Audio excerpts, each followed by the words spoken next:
tonight, as usual, I'm supposed to have my sisters on with me, but they're not ready. But we'll move on immediately. I am actually on this particular show, today, the uniqueness of the conversation. I gonna mix here, what I go. I saw Igbo, I saw Igbo. Call on a again, you better Korogasu, it's so Igbo. Only was too much, it's so Igbo. One choice is so Igbo, it's so Igbo. And each of one Igbo can appoint Igbo, it's so Igbo, it's Igbo, Nimia, Swallow. But one knows Vega, as long as I know what why can happen. That is all that matters in this conversation. So, I'll call you ready today. Casey, I can hear me.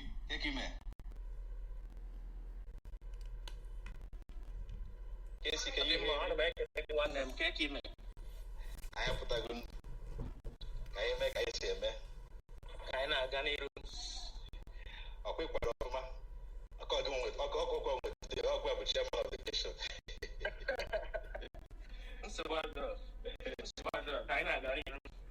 Oh yes. Good. We are live streaming this conversation on other platforms, especially YouTube and Facebook at Near Media. If you're on this conversation and you like what's going on, you can refer this to other people who are not able to come in to Twitter, who can follow us on Facebook at Kunia Media Official or YouTube at Kunia Media and listen to what we're doing here live. At some point, we're going to be able to bring them in via another means to join the conversation, even though they are not on Twitter. But for now, I guess we're here for now. And please, we would like you to share the space, do everything you can to let people you know that this is going on. Share on your DP, share on your WhatsApp. Let's bring in enough people. This is a very, very important conversation. Once again, this is the Money Show. Money means Maka or Demandiwo. It's just an acronym. It's not about money. It's not about ego. It's about Demandiwo. And it's a conversation for progressive Igbos. Rub minds, share ideas, and find the very vital solutions to Suwai and Kandiwo. Find on here. So today, Gaga DJ, Makankano, I'm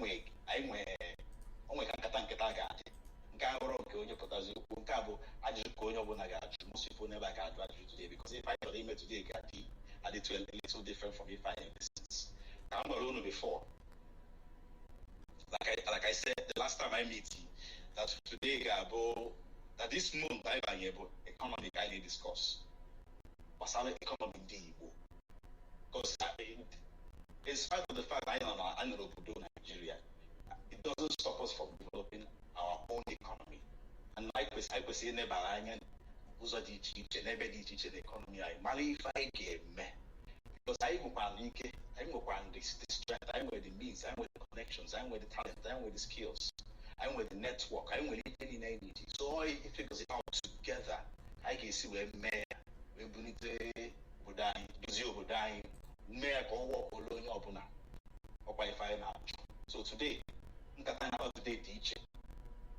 The banks na Kuluno, Wo, Epatalia, Akuluno, Equebo Sibido, Akuluno, Obano Obuna, Akuluno, Budadem, Edozi Obodo, Akuluno, Banya Makaria goes ready now. Up and a on here now. So today's conversation is just about that, exploring the investment opportunities in our Igbo. And tonight, we have joining us tonight on the conversation, one of us, a financial analyst, certified financial educator, all our role of Igbo. He's been contributing immensely to developing the economy in Nigeria in many ways. But today he's coming to focus on Ife Basaro economy in Igbo with us. Let's welcome Mazi Carlo Aja. Carlo, you're welcome. How you doing? Thank you, everybody. So yeah, I'm glad to be here. Apologies, I'll pay the English fine, right? I'll pay it, but just because I want to talk a lot about the economics, and I try to use economics translator to translate inflation to Igbo. It didn't give me an answer, so I apologize. I'll try to speak in English, but I can hear. If you ask me a question in Igbo, I'll answer. Just to let you know. So thanks for having me, sir. I appreciate it. Swadro, I like that car. that comes very heavy. You know what I'm like, when you have size, they got water. Really, it doesn't really matter if we speak English or Igbo, as long as we can delve into the details of what we need to do. Because his way, Igbo, Igbo develop go very well. You know, Igbo, indices now, indices Igbo. You know, give empirical evidence Igbo. We can see what man or we for than Igbo. So I think I to be able to get all those vocabularies and explain things very, very well in a way that everybody can understand it and be able to apply it. You know, everybody understand it. And the truth is that so I'm very formal. I can do like that. And so let's dive in. We have really advanced in Igbo. I need to go so much in different fields, in different areas of endeavor. I need to go Panu Jenamba, I need to go Port Harcourt, Abuja, Kano, Sokoto, Jos, Lagos, Accra, Lome, Cotonou, Joburg, New York, Los Angeles, Houston, Atlanta, Toronto, Milan, Berlin, Lisbon, London, all kinds of things, all kinds of companies, manufacturing, hotels, name it, malls, schools, hospitals. And when they find it's time to bring some of that wealth home, the home that produced us. Because when I get when they get even if I need go for never vacation, the poliendo, go fapata. I just say fanata. For the one for medical purposes, for the one for project whenever no one name will engage anywhere because fair what that means or because the father is interested in anywhere. So I did those back or balloon your I will make it create opportunities for everybody being a label. Raise the standard of living label. Upgrading our healthcare, our education, everything was on the but when we get buying the Benasani also. In Japan, in Australia, and he decided man, you need to feel so good that you don't even want to go back to where you come from. Or you find out because I know more but reduce so many of the burdens I know. And I will make more money, we'll create more wealth, attract more people to our region. So economy is one of the ways to go about it. And that's why I decided again at this conversation in this way today. And I then you was supposed to. But before then, I want to say that we will have to manage our time.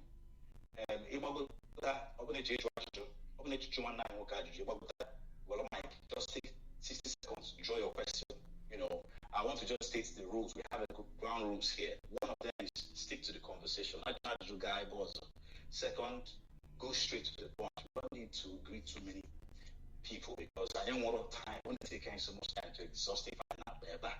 The third one, Biko, respect the people listening to you and respect yourself.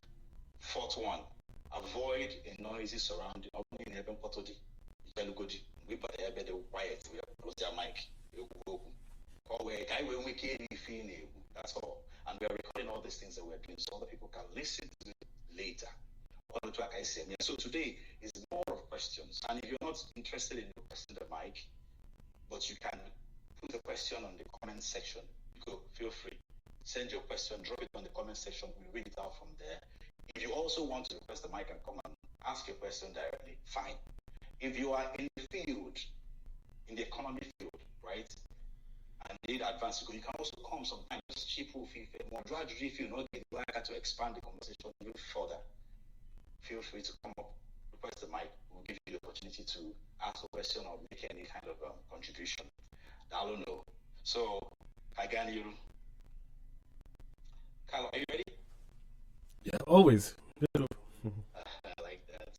Okay, let me just let me start with this.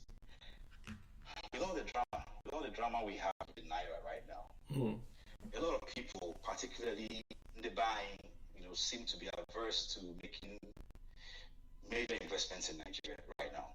People now about yourself generally. With Ali, we focus.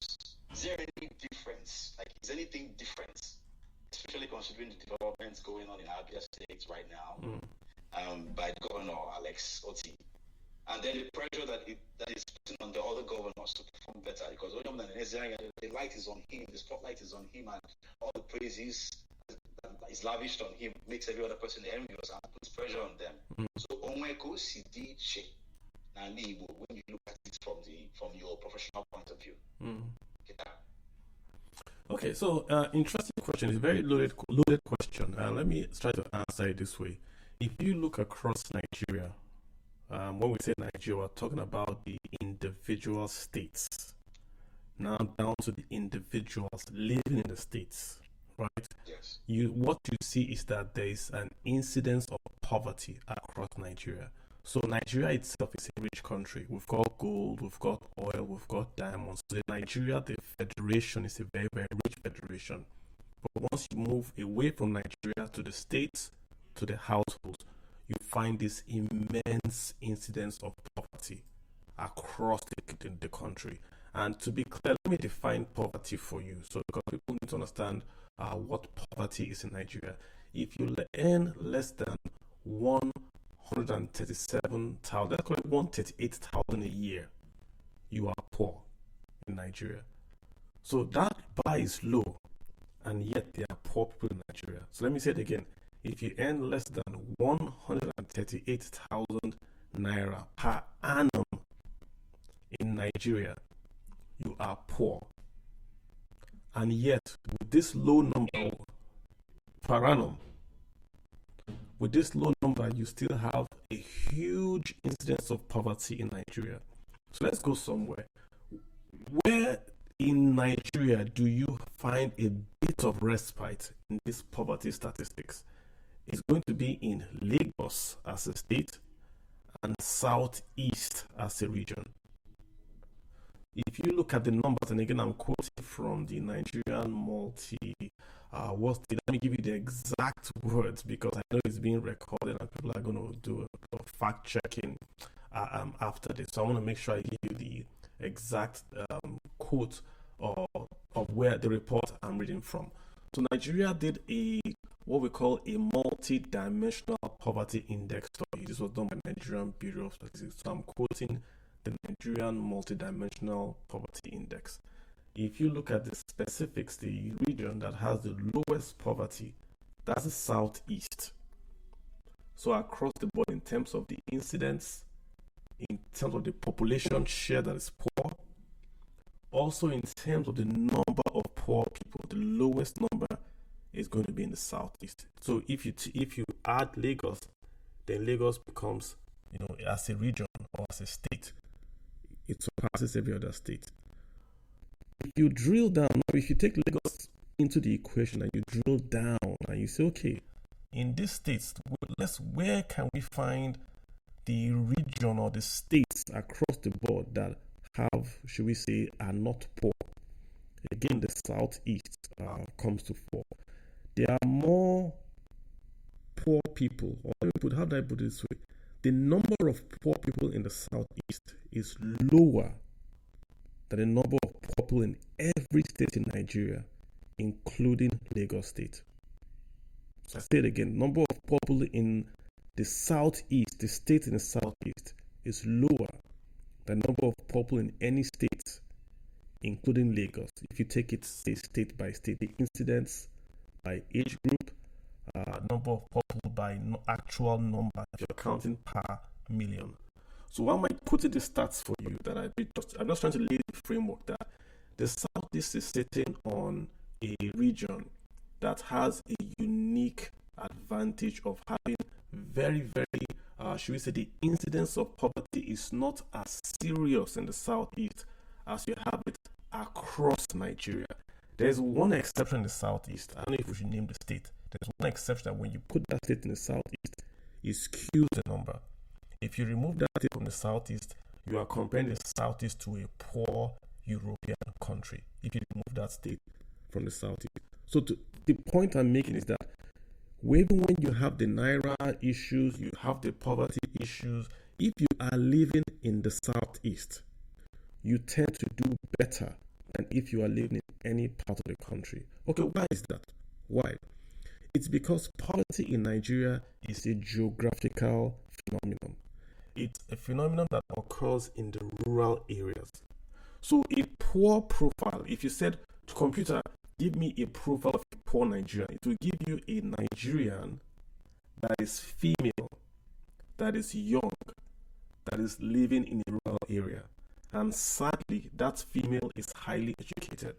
So if you take away the female and educated part and just say, give me a profile of a poor Nigerian, to give you a Nigerian that is young, that is living in a rural area. So the advantage, if that is man-made or natural advantage for the southeast, is that most of the southeast is developed. The most developed part of Nigeria is Lagos. When we say developed, we mean the building of infrastructure, road, rail, that kind of stuff. It's Lagos. Next is the southeast. I think that blunts the effect of this poverty in Nigeria in the southeast. You can go from Anambra, and as you're driving on the road, you see homes, houses, water, schools, and all that. Those things blunt out poverty. The more educated you are, the less poor you can become. There's a direct correlation between education and poverty, between masters and poverty, between primary school education and poverty, and that's what you then see in the southeast. That because the southeast seems to have this urban development and education, then it blunts out the effect of poverty in the southeast. So to your question, is it different in the southeast? Yes. Because if you want to invest in a country, you don't invest when things are going well. You're going to be buying goods at the expensive cost. You want to invest when things are bad. That's what Warren Buffett does. So is things in Nigeria good or bad? Things in Nigeria are bad. So if you want to invest, this is the best time to invest. So where should you invest? Of course, you want to invest in a place where at least people can pay you back. So you can make at least a return on investment on what you are doing. So if you look across the country, if you were not a Nigerian and you just pulled up the data, you would say, okay, I want to invest in these places where the incidence of poverty is not as high, because at least those guys can afford my product.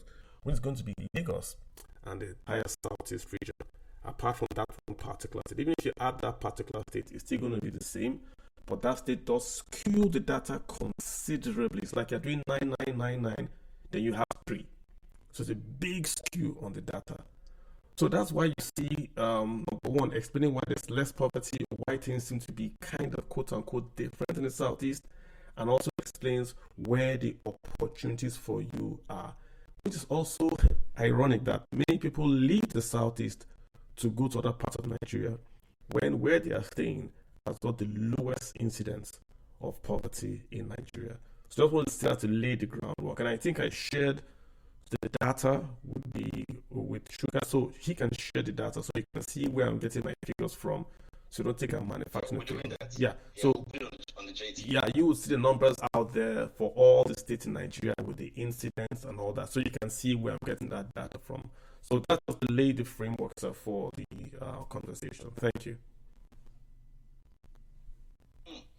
That is so fact-filled. I love that. Thank you so much for that submission. It makes things a lot easier to understand why we seem to be having a different experience in Nigeria, even though we're in Nigeria. But I think there is more that we'll explore regarding that as we make progress. I want to follow it up with this. We know that there are a lot of bottlenecks, to doing business in Nigeria right now, even possibly more bottlenecks than Igbo. I don't know, I can't prove this, but that's the impression that is out there, that there is more bottlenecks in Igbo when it comes to doing business, which could be why people are navigating towards Lagos and Abuja and some other parts of Nigeria. And what do you consider to be the hanging fruits that we can easily latch onto and at least start the journey while trying to make the place more enabling for business? What are the hanging fruit that people, maybe medium scale or even small scale, or even people who want to invest in millions, what are the hanging fruits they can easily latch onto and start from there while we're waiting for this development that comes from all both private and public sector? So again, great question. So if you look at it this way, right? If you go to Singapore, you had a country that was just rocks, literally just rocks and people. This is what their prime minister: rocks, people, and rats. That was what Singapore inherited years ago, and they turned it from the rocks to a nation that is first class in everything. Everything in Singapore is now first class. What did they do? They educated the Singaporeans to become not even entrepreneurs, to become civil servants. They became the best civil servants on earth. Understand this. What Singapore did was to create a nation where if you wanted to apply for business, it could be done in hours, no corruption. If you wanted power supply, you would get it if you can pay. If you wanted to import your goods, it will come through the port, no issues, no bribes, no government inefficiency. So when people look at Singapore, they always think that Lee Kuan Yew went and trained people, and no. If you look closely, you don't see a lot of Singaporean entrepreneurs. What he did was to create well-trained, well-paid civil servants who then ran Singapore like a first-class company. You can't even chew gum and spit chewing gum on the streets of Singapore. It's a big offense. It's clean, it's functional, it works. When they built that, they attracted everybody on earth, and everybody on earth is in Singapore. Same with the Irish. The Irish, if you look back and you watch your movies, the Irish were invaded by the British. They were looked at, quote unquote, as backwaters, as poor, as if you look at that movie Game of Thrones, the northern men, the quote unquote the Irish guys, and I'm being just using words and figures here. You don't think of the Irish back then as the folks that can run a prosperous 21st century economy. You think of them as people that drink, red-haired, potato farmers that suffered famine. But the number one country today in Europe that has attracted investments is Ireland. All the top Google 10, the top Fortune 500 companies are registered in Ireland. They are number one in this, number one in that. Just Google Ireland. They've attracted everyone. What did Ireland do? Infrastructure and laws. So Singapore did civil servants. Ireland did infrastructure and laws. Essentially, laws, fiscal laws that says if you come to Ireland, you pay very, very low taxes. So Google is in all over the world, but they're headquartered out of America in, say, Ireland. So they don't pay tax in Ireland. The point I'm making is this. Whilst Singapore did civil servants because that was their endowment, Ireland did taxes. Then Nigeria, already the southeast, already has an entrepreneurial class. You already have people that are entrepreneurs from the get-go. The Gold Coast, the coast of Nigeria, was called the Oil Delta, not because of crude oil, but because of palm oil. Who was trading the palm oil? This was before you had slavery. Remember that slavery was a modern concept. Before you had slavery, you had people already trading with the British in palm oil in the oil delta. So it was called the palm oil protectorate and all that, because they were already trading. That's their nature. They already trade. So you don't have to invent or teach entrepreneurship to these people. They already know how to do it. Frederick Forsyth in his book, the only place in Africa you can go to and not see Lebanese or Chinese trading is in the southeast of Nigeria. Frederick, a long time ago, because they are already, by nature or by maybe the circumstance of where they live, they are naturally curious. They like to trade, they travel, here and all that kind of stuff, So that's what they are. So if you are a government that already has these people, what do you do then? You empower them. You create the conditions for them to thrive, then you tax them. So you go and you say, I'm going to build an international airport in all the states in the southeast. I will connect the southeast to rail. I will give them port. I'll give them everything, because you know that they will grow if you allow them to trade. You don't need to do. Singapore had to do civil servant because those guys are not naturally entrepreneurs. Chinese are naturally entrepreneurship. Lebanese are naturally entrepreneurial. But in Singapore, they are not 100% Chinese. They went for civil service, it's worked for them. Same with Ireland. They went for physical, the taxes, keep taxes low. They can't compete with the Germans to build goods. They can't compete with the English in terms of wealth. They can't compete with the French in terms of skill. So they focus on fiscal. But in Nigeria, you have people that if you give them the power to trade, they trade and they make money. Trade is the 1/3 of the pivot that keeps Nigeria's GDP afloat. You have agriculture, you have trade, you have IT. So if you simply focus on trade in that sector, they blow up, they bloom. And if you're a smart president or a smart nation, you make a lot of money from them, from tax revenues. And that's where Nigeria has got it wrong. That instead of looking at the southeast, and I'm trying to use my words very carefully, as the place that they can tax and get tax revenues, they try to lock it up with a key and throw away, lock it up and throw the key away. The Southeast got an international airport under Goodluck Jonathan, international airport, just a few years ago. The rail in the southeast is narrow gauge. Every other rail built in Nigeria today is standard gauge. There are no ports, inland ports, or dredging done in the southeast and all that. There is only in the southeast do you have a region, not state, region, without a free trade zone. There are two in the southeast now. There is the one at the International Airport, and then there is one that is by Imo State, the Huadong, whatever. It's a Chinese name, Imo State free trade zone. Every other state in Nigeria, every state has at least one free trade zone. There are some states that have 2 or 3. Lagos has more than 7. In the entire southeast, you have only that one in Imo. What I'm saying in quote, because that was supposed to have been in Imo, but the guys in Imo were not competent to attract the Chinese. Again, I'm not saying that it is. And the Chinese moved to Lagos. So that one was a quote-unquote free trade zone. The other one was the one that has the Enugu International Airport. There's a free trade zone there. And that's what the entire Southeast has. A region that has the largest market in Sub-Saharan Africa, the largest cluster for automotive trade in Africa, Niwi, the largest SME cluster in Africa, Aba. These 3 clusters alone have no free trade zone. And that's where you go into your question now. What are the low-hanging fruits? Create the infrastructure, allow the people to thrive. That's all. There is no low-hanging fruit. Just build the infrastructure and step out the way. Build the 10-rail road, build the market, or just pass. They don't even need to build anything. Pass the laws and get out of the way. And then they will build everything by themselves. Onitsha.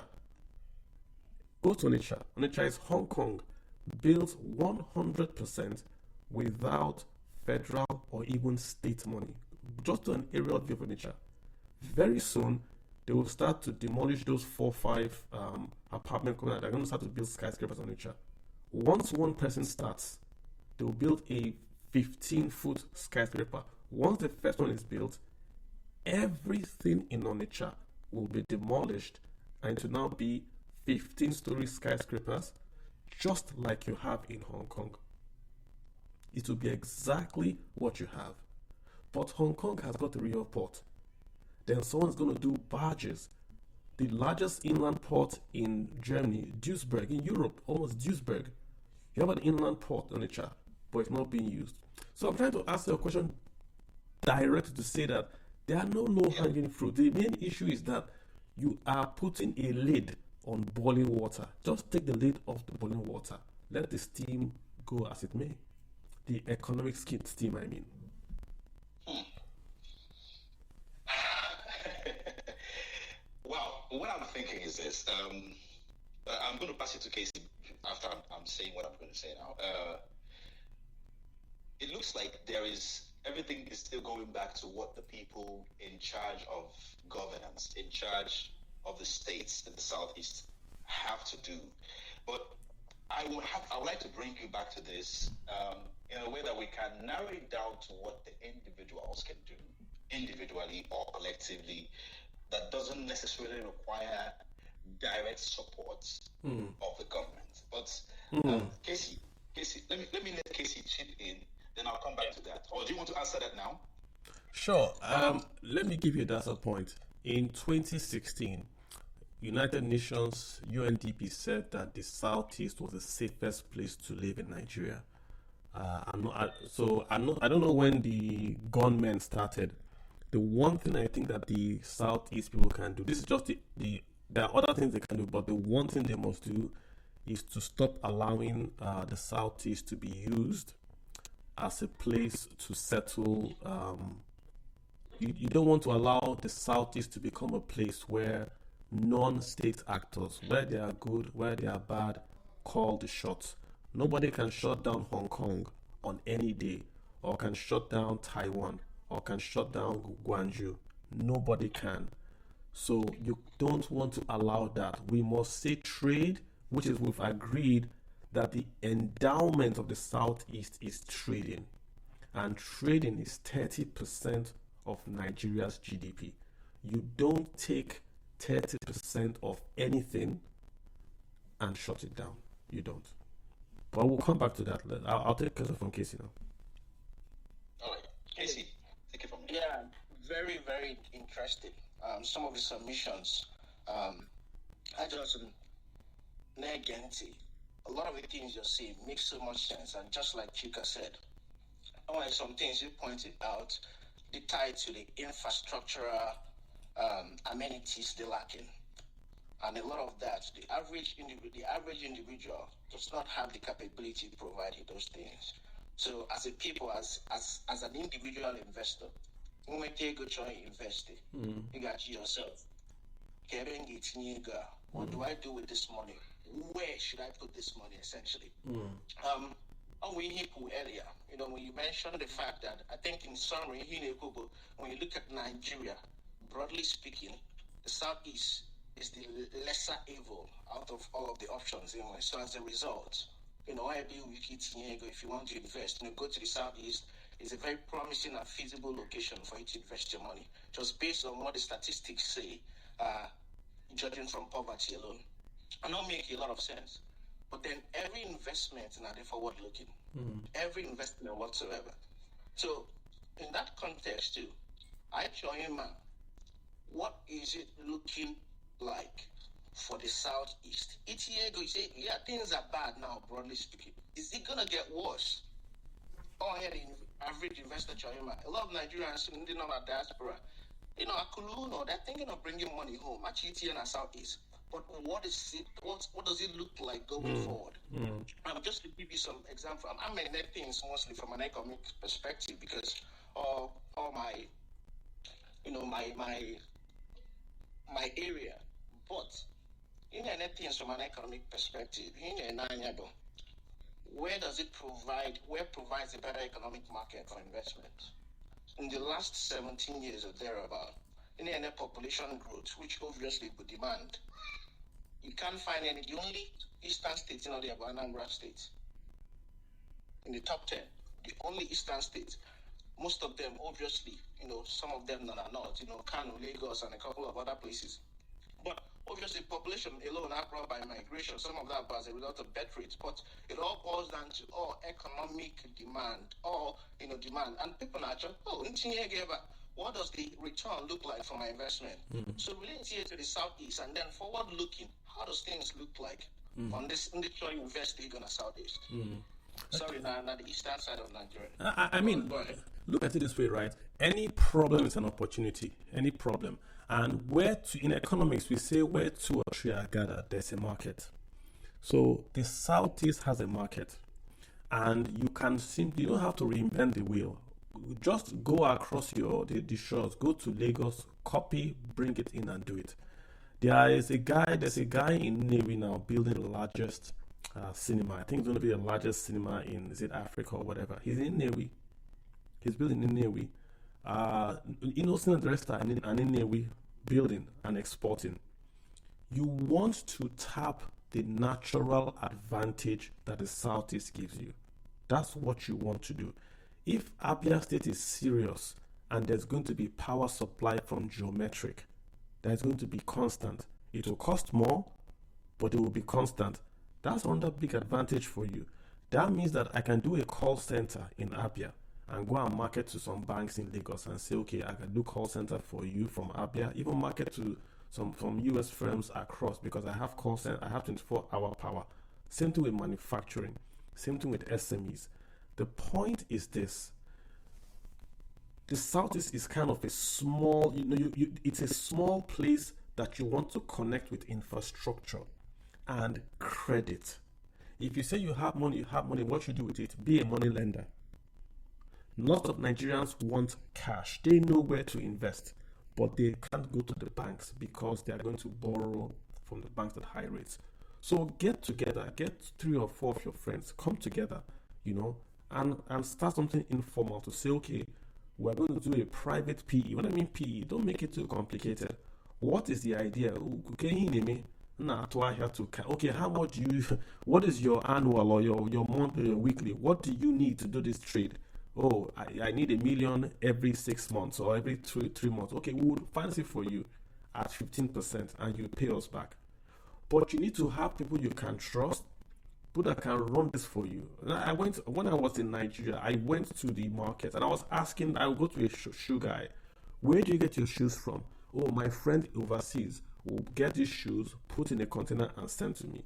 How much do you pay him? Whenever he comes, I pay him whatever I can. I go to the bank, I borrow 4 million and I give to the guy. The guy will import container for me for 4 million. What do you pay in interest? 20-25%. I try to, when I bring the container in, I try to sell it immediately so I can pay the bank back. If I don't pay the bank back, I lose my money. This is what the guy is saying. If that guy got the same 20%, but at 6 months interest, he wins, the investors win, Nigeria also wins. There are lots of people in the Southeast looking for capital to invest, but lots of people abroad have capital but are looking for, should we say, established business to invest. Building homes is no longer an investment. There is no return in building a home and renting out. Calculate the rental yield. You buy land, you build the land, what is the rent? It's no longer really a good investment unless you are building 1-2 bedrooms or you are doing short leases. Then you can say you are turning your money around. So you've got, especially if you are abroad, you've got to get into this game, get your fingers dirty and say you want to finance or fund local business in Nigeria, because the banks are charging nearly 30%. If you're coming with 10 to 15% with a structure and a framework that you can lend money and get the money back, you're going to make money. Again, I'm not saying you should do something formal. You need a formal license to lend anybody money. I am saying you should go partner with the guys already doing this. There are people that do informal lending already in Nigeria. There are folks that are also building private enterprise in Nigeria. Go and invest in them. That guy that is building that mall in Nnewi, he's not doing it with bank loans, right? There are many folks that are doing things in the Southeast. You don't have to go far. Just copy what Lagos has done, bring it back to the Southeast. It's a veritable place that you can invest. As last point, we must stop this thing of saying Imo is this political party, Abia is that political party. It doesn't matter anymore. Right now, try to build a regional economy whereby you can move your goods from this state to that state and make your money. Think of the Southeast as the Southeast Asia. You've got to manufacture and export, or manufacture from the Southeast and export even to Nigeria. Nigeria has got a big issue with power supply, but you've got gas in Imo State. You've got a geometric in Abia State. How can you take advantage of this? If you can't do the small things, do the big things. If you can't do the big things, partner and do what can work in your village. Canada, lots of Nigerians are in Canada. They want Nigerian food. Get organized, get the proper packaging materials, get your vegetable, package it, put it in carton, take it to the plains. The plains are leaving Enugu, they're leaving Lagos, they're leaving Abuja empty. Export your vegetables or your yams to Canada. Get involved. You can't do it alone if you don't know how to, but people know what to do. Yeah, I want you to also invite a guy. I'll send you a name to it. We're going to invite a guy for your space. He will tell you he's growing dwarf palms, he's growing papaya in the southeast with investors. He can't meet demand. In the southeast there, he's growing to invest. So bring him also to your space. He has more of the technical expertise on what brand of papaya, what land acreage you need and all that. So agriculture, post-agricultural processing, just take cassava, which is everywhere in the southeast. The Chinese want ethanol. Nigerians cannot supply enough ethanol to China. But if you go to every village, you see cassava in the ground because it cannot be harvested. You know why? Because of the cyanide. If you have a cassava processing plant that will turn that cassava in the ground to just powdered cassava or high quality cassava flour, that alone, you are creating jobs, you are creating exportable income, you are taking advantage of the natural attributes that are in the southeast. Something as simple as that. There's a machine sold by the Dutch guys. What's it? DATCO, DATCO. It's a container. You bring it to the local government. You put cassava at one end. It can give you high quality flour at the other end, or just cassava paste at one end. It used to cost back then 4 million naira. I'm not sure how much it costs now. DATCO. DATCO. I'll try to put a link for you guys. That machine, if you bring that machine to the southeast, where do you lose money? Tell me how you lose money with that machine. Cassava. The market women bring cassava, you put it in there, you give them cassava paste. That means they can store the cassava. You can even buy the cassava from them, convert that cassava to cassava ethanol or high quality cassava and export because you have the capital, you have the connections. They want to give you their cassava and you pay them. Same thing, soybeans. Number one largest export now is cashew nuts. Then you have cocoa. Cocoa is also now being grown in Akwa Ibom, also in the southeast. So if you've got the money, don't do it yourself because you don't know anything about agriculture. Partner with people that know and become the financial partner. What do we need to do? You will come in with the money and you will invest. Rural agriculture, post-processing. That's your opportunity right now in Nigeria. Thanks. Wow. I love this.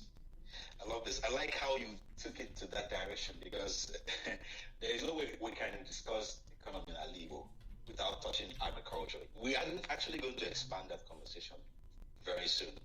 Not today, not tonight, but we're going to expand that conversation. But in the meantime, I would just want to say this.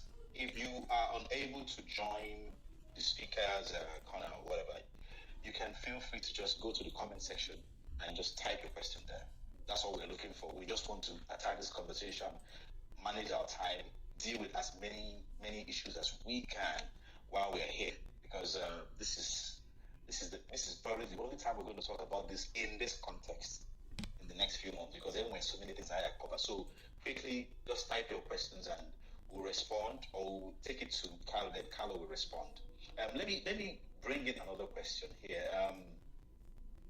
This is a sensitive question, but it touches what you're talking about. There is a level of trust deficit in Nigeria, but particular to us in Nigeria because of hardship. Where there is sustained hardship, people begin to look for other ways, whether legit or not, to get ahead. So go over time, due to experiences in the go trust deficits. And when someone is trying to invest, he's also thinking, how do I ensure that my investment is secure? How do I ensure that whatever we agree to do in this business partnership, I'm going to get my own?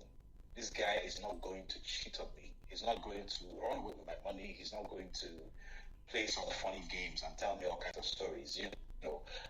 I don't know if most of the people who are looking at investing understand how to go about it to make sure that their investment is secure. What process, what procedure should they take to make sure that they are going about this the right way? I think the problem is that there's very, very few professionals that you can find in Nigeria. I explain, I have friends that are from Philippines, and lots of them are in America. And when they want to go back home, they have these companies that are in the Philippines that you can pay money to here in America. And those guys will build you a house in the Philippines. They are organized. It's a company. They can't run away. You pay for the house you want. They go to the place and they build it for you. You pay in dollars. It's organized. They are organized. They know what they are doing. Same with the guys in Taiwan. They have all that. What we are missing in Nigeria is this professionalism, where you have a company that can do this for you. Lots of folks that you see in Nigeria are looking for the money. Once they get the money, then they don't care about the service. So imagine if you were a company and that was just what you did. The diaspora will give you money. You go to their village and you build them a home. You charge them extra. Most people will pay. They don't want to send one to their uncle to build a house for them. They just want you to build it for them. Most people will pay. That's the business opportunity right there. Or you are what we call a fact checker. You have a company where your job is to go and verify claims. So someone says, I give my uncle to build money to build a house. My uncle said they built me a house. Go and verify it for me. Those guys will go there and verify that, yes, this house is being built. This is the picture, or this is the title. How we have in America, title companies. That's also another business opportunity. We've not built the infrastructure, not just in the Southeast, but across Nigeria for business. You can go online in America, look at a house, it will tell you who bought the house, who owns the house, when the house was fixed, when the roof was changed. It will tell you all that.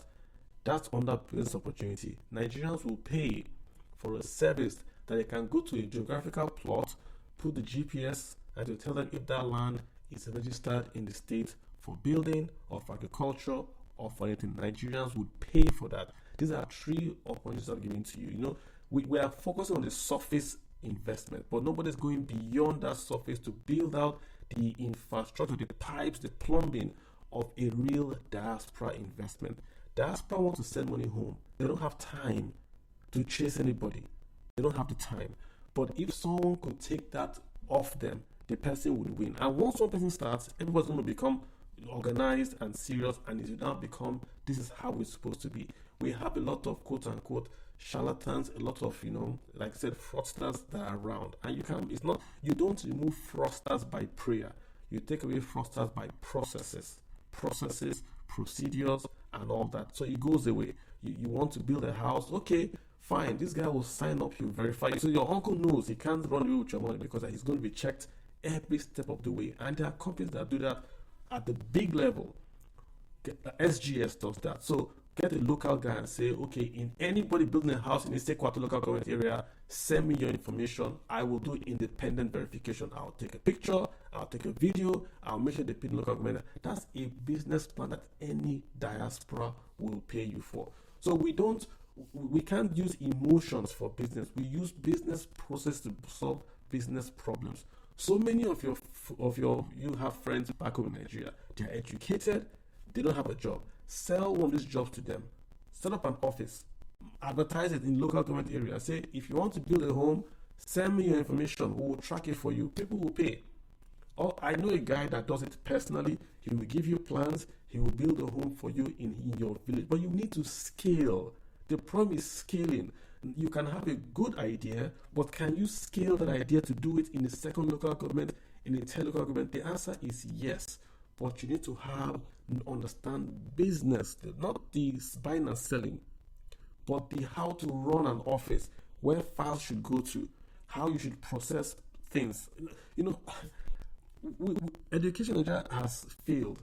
So what we take for granted is now affecting us. If you go to the States here You go to an office, you see those women are secretaries. They are trained secretaries. They know how to file. They know how to type a letter. They know how to write a letter of content. But if you come to Nigeria, you hire your cousin as a receptionist. She's just sitting there answering the phone call. So she can't do that business value addition.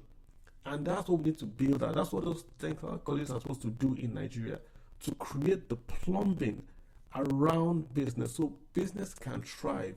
Without having that, it's difficult to grow. But it's an opportunity. Every problem is an opportunity. If you have a cousin, he's going to university, he's doing nothing, buy him a car, fund an office for him, and say, why don't you do this? Let him start from there, and then take it from there. So that's how I'll put it, sir. Beautiful. Nah, even this way, we're style. Drop a very is the serious bomb here as a solution. Then at the same time, but Gio one table just right now. At the same time, like I saw what you did there, and that's very important. Our business practice needs to be rejigged, need to tweak it, because if I in a matter work well, and like you said, professionalism is very important. And I'm sure there are people here listening to this conversation who can see the opportunity clearly. Yeah, and in case you don't mind, if you don't mind, just a quick one. Yeah, social and welfare remittances in Nigeria are about 25 billion. That we can count to dollars. Social and welfare remittances. That means that I'm sending Mama Emeka is getting money from Emeka in Houston. He sends it through Western Union or through a bank, and we can count it. That's about 25 billion. India is doing 110 billion. Pakistan, all these countries. Do you know that Gambia per capita does more remittances than Nigeria? You know, we can get 25 billion, but with Gambia's population, they are doing more than any country in Africa. Gambia, small Gambia. We need to make, again, another opportunity. Any city you go to in America, there are Igbos there. Why have the Southeast governors or a Southeast governor not gone to the US? There are all these small banks, they call them credit unions or whatever. You can even register one. Partner with them and tell the Nigerian diaspora, if you want to send money home, go to that bank and put the money there. They put the money in that small credit union in Houston. The money is not being transferred. So you don't need money transfer license. The money sits there in dollars. Abia state government or whoever the investors are will give the naira to the Nigerian person here. So what have you created? Abia has now created an account in the US in dollars owned by the Abia state government. How is Abia state government paying back? It's FARC money in naira. No money is being transferred though. So you can't hold Abia government for license. You can't hold them that they are doing money laundering. No, the money is sitting in the US, in that bank, small bank in the US. But Abia is paying the naira here. So what does Abia do with that dollars? Abia says if you want to export and you are going to put your head office or your manufacturing office or your whatever office in Abia, we will give you dollar loan at 5%. What's the interest in America today? 1%, 2%. Abia is getting the money free of charge in America because remittances dollars is in America here. They give it to a loan. If you are going to set up office in Abia or whatever office in Abia, you get a dollar loan for 5%. They don't give you the money, they will pay for the imports. So when you raise LC, you go to Abia, you give them your LC. Abia will fax that LC to their office in America. The American company owned by Abia's there will send the FC, will pay the dollars to your bank in America. Again, dollars has not traveled though. The America to America, Nigeria to Nigeria. You get your goods, you pay Abia in naira for dollar goods. You have created an advantage that that any other state cannot copy. Even a state that does the exact same thing cannot copy because they don't have the diaspora that you have. So you are using your unique attributes in the Southeast to grow the Southeast. They can't copy because they also need a diaspora to copy you. And this is the point I'm making. You go from social welfare to a business. You hire people that know what they are doing. You don't want to hire your cousin You hire people that know what they are doing to run this. You create a fund. The South, and imagine if all the Southeast states they just use their FARC, they appointed a private sector company to do this, and they bought a bank in Atlanta, in Houston, everywhere in America. They own 50 banks across every county in America. Those banks in this county they would welcome that investment. So if I want to send dollars, I put $1,000 in the bank of whatever in America here. They don't. That's it. They will welcome it, and you create a fund for the Southeast in dollars abroad. Then those Southeast dollars are then used to fund a dollar infrastructure impact bond to connect the entire Southeast by road, rail, across the board. You have in one policy changed remittances, funded your infrastructure, brought professionalism to that trade. The Chinese will be begging you to do business with them. So we have to change the level of our thinking. We have to go beyond this oil money. That's nonsense. India is doing 100 billion, 110 billion remittances. I cannot $25, whatever. Oil money can't go anywhere in Nigeria. It can't go anywhere because we are too many. You've got to come down to the individual families, educate them, equip them for growth. That's what you need to do. Oh, great. Thank you. Casey, chime in, please. We're dependent on people and their ideas. So we need to be writing down some of these things, especially some of the things you could go in the past. Because in I know here in MMO, we're having a discussion. We're also collaborating. Business ideas now put as a result of it. Only they shall take down some of these ideas, then get it practical, the ones you can implement, get within your capital reach and things like that. But yeah, I think you've alluded to some of it, but oftentimes in I knew who but Igbo other compete and I collaborate. And it seems fair, seems like it's media and trade, Ebob and I a business, we collaborate a lot. Madu Batana business on Igbo. See, Nehen job, go to Nigeria. I say, hey, can you wait here in our office, in our branch in Cat? Or Genatia 1 year, there is it. We collaborate, and because of that, we all become successful as a result. But oftentimes, things like that, especially most people in our diaspora, oftentimes, there are some investment opportunities. I'll give you a quick example. In India, in a place, actually go something like an investment, a franchise, or maybe you go one of Nukun or things like that. They come together and put resources together and do it. You find things like that do not hardly ever exist amongst our people. Some of it might be trust, the lack of trust. Some of it might be other reasons, only of my personal interest in gear, things like that. And then when you take it further in the business environment, sometimes, when some selfishness and less collaboration, or when ideas and we can collaborate together to achieve some of these ideas that you pointed out, some of these business ideas. Or when things like, for me personally, I feel that, actually you want to bring back some money to invest at home, and there's so many opportunities. For me, I feel that a lot of the things propel any geographic environment, but things like education, industries, and agriculture, those things, they're very key and very important. So for an investor now, okay, there's some of those things around, but then he doesn't have enough capital. He doesn't have the trust. There are certain factors limiting that need to invest back home. How can we as a people collaborate more together to be able to achieve some of these things that we cannot individually do by ourselves?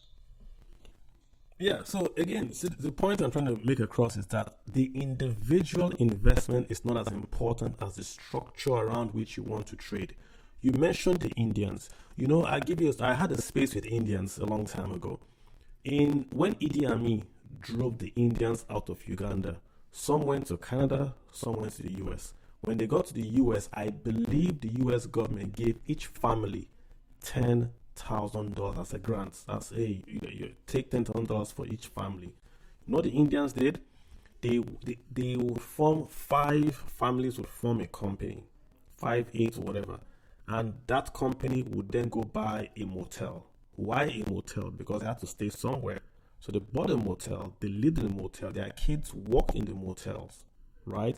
And then what would they do? Next year, that company, that motel, would sponsor one family via bank loan to buy another motel. So they used one motel to buy the second motel. So that family moves there. Next year, the third family. So if you notice, in 5 years, they all had motels. And why stop there? They continued buying motels. Same thing with filling stations. They bought filling stations. Next year, they buy filling stations and all that. Let me tell you something. Do this. If you live abroad, Canada or the US, do this. You have to post the name of the company that owns the motel or filling station. Go and look at the name of the company that owns the filling station or the motel or the U-Haul in your state. You see the name Patel. Patel is the name of like a family. It's not one family. It's just how that same model was used across America by different Indian groups. They call it Patel. That's even what they call it now. Indians today are the richest nationality in the US. Indians as a people are the richest, richer than the whites. Next is the Vietnamese or the Taiwanese.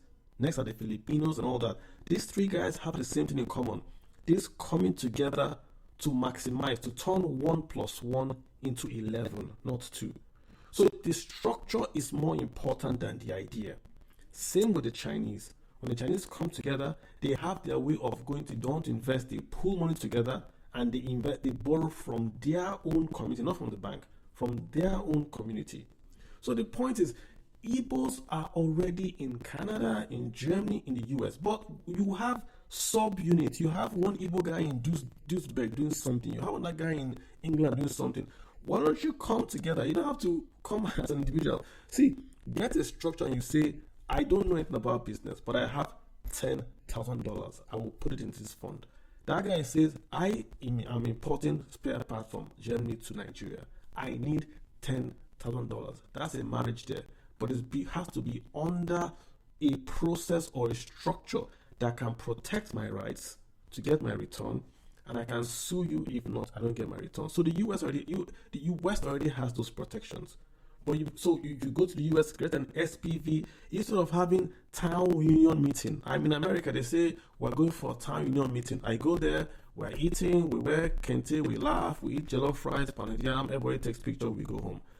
Where is the SPV for the Igbos that want to invest? Don't know anything about investing. I'm a doctor, but in my hospital in America, they are giving away the X-ray machines because they are now out of use. They want to give away the X-ray machines that are working perfectly, so I can take those X-ray machines and send them to my factory or whatever in Lagos. Where is the place where we can talk about this? Or I have $10,000. It's in my bank account. I don't need it. I want to give it to Nigerian. Where can I go and talk about this? And you don't have to just have the structure to talk about it. You'll see ideas. So if every town union, in every age grade in America, in Canada, in America, must have a business forum where you guys come together on a particular day and you are talking business. Once you start to do that, the Nigerian guys will come to you and say, we heard you guys are doing this. Okay, we want to be giving you proposals. So even if you want to have Shark Tank, do Shark Tank. Let them create their own industries and come and present to you. They can present to you via Zoom. They present to you and say, this is the idea we have in what we want to do in the South is we want funds or we want capital. Oh, we have a social impact school. We have a school here. We need projectors. We need computers. Does any of you know a school in America that is getting rid of their old books or getting rid of their solar panels that can send these things to the Southeast? That's what you need to do. Then each of these individual trade unions have got to be connected. You have Igbos working in Amazon, in Twitter, in Facebook, in Google. Build a super highway of information where everybody can say, this is what I need. Just like you have MMM, that fraudulent company. Give help, accept help. Build a real one. So you are in Abia State, you want to renovate your school, you are looking for 5 computers, you post it there. They verify that you are real. It's posted there. I am from Anambra. My mother is from Abia, right? I have in my company, we've changed from flat screen to big screen because of green, whatever. We have computers that we're going to throw into a dump site. I will take those computers, send them to Abia State. Who will pay the cost of the financing? Someone can say, hey, I will pay for it as a contributor, as my philanthropy. I contribute to that company, to that entity that is registered with the IRS as a profit company. I get tax-free status. So I contribute, IRS gives me tax-free status. I move computers from America to Abia. Abia gets computers, I get tax-free status. The company has the way to take rid of its old computers. We are winning. But it's not the idea that is as important as the structure. Create the structure. This is not an impossible thing to do. Create Facebook, but for business ideas, like a Kickstarter Facebook Igbo thing. And you don't have to make it Igbo, make it everyone else to join. Each union must have an economic forum. Each one. And when you're talking, talk amongst yourselves. That's why Indians can send 110 billion home. Chinese can send 110 billion home. And we're not. In China, they have something called 1001 talent. I think it's 1,000 talents, which means the Chinese government, if you work in America and you are willing to return home to invest in China with your knowledge, China has money, they want your knowledge. The Chinese government will bring you back home and set you up. There are many doctors in America that are Igbo, that are tired, they are old, they've relaxed, they want to come back home. The Igbo governors, the Southeast governors should be able to say, come home, sir. We'll give you land. We'll give you the money. We'll build a hospital for you. You become the academic director and train people under you, sir. Come home and do that. You are the health guy in New York Department of Health. Come home. Come and become the advisor to the Abia Department of Health. It's free labor. Those guys don't need your money, but they want to come home in a place that is safe. They won't be kidnapped. And they can do consulting for free for you. Take advantage of your unique attributes. Build the structure. The economy to take care of itself. Don't worry about where to invest. Build how you can invest. When Mark Zuckerberg started Facebook, he didn't know today he would buy Instagram. He simply started Facebook. The rest will happen by itself. Thanks. Oh, great! This is great. I'm enjoying this. I don't know about you guys. I'm enjoying this so much that I'm going to come back to listen to this. In fact, I'm going to share this to people I know, so they can actually benefit, because this is too small a room to get all of this information like the way it's compressed, and everybody can understand what it's saying clearly. I love this. I'm loving this. I'm enjoying myself, and we have to do something here. Please. If you enjoy this conversation, share the space on your DP, on your DM, on your WhatsApp. Let people who are in touch with you know what's going on, because we're still here, at least for the next 1 hour plus or 2 hours. So tell people you know. Also tweet it on your timeline. Let people following you see what's going on here, so they can come and join the conversation, so we can expand the audience, because we don't have to be greedy. Yeah. Anyway, Nello, take it up from me. Nello, are you there? All right. I think we should move to the speakers, the people on the speakers corner. I am trying to figure out who came first. Onyeka, let's hear your question. You can hear me. Yes, I can hear you. Can you hear me? Hello? Loud and clear. I'm listening. Okay. Yeah, Dalu. Hello, Dalu. I mean, you are a man that I am proud of, even if I disagree with some of your views. But I mean,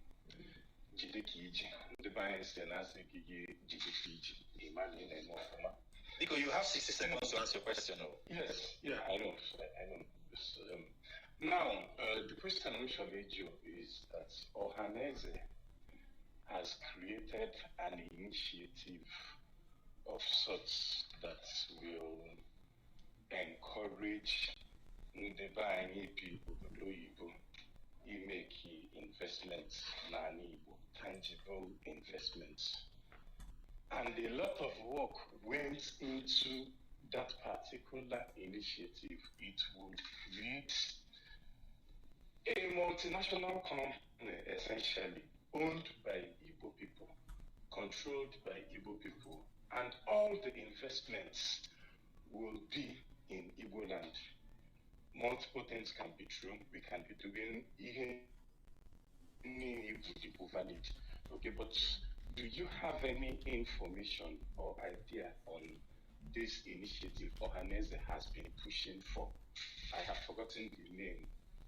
But yeah, thank you. Yeah, so let me just again, I hope it's not going to be controversial. I wouldn't do anything with Ohaneze. They are too politically conflicted to achieve any level of wide acceptability. I think they are doing too many things. They are a political group. They want to get a president. So whenever they talk, they will be looked at as political. And many Nigerians or many diaspora don't want to be involved in that. They can create and they can sponsor a new economic front. And that's the thing I think they should do. Listen, let's move on, right? We've talked about the attributes, and it is clear and factual. We've shown what other nations can do. They look at what the Lebanese are doing. Look at what the Koreans are doing. Look at the Chinese, even the what's it called, Kim Kardashian people. What's her name? From Armenians. Look at what the Armenians are doing. We are no different from them.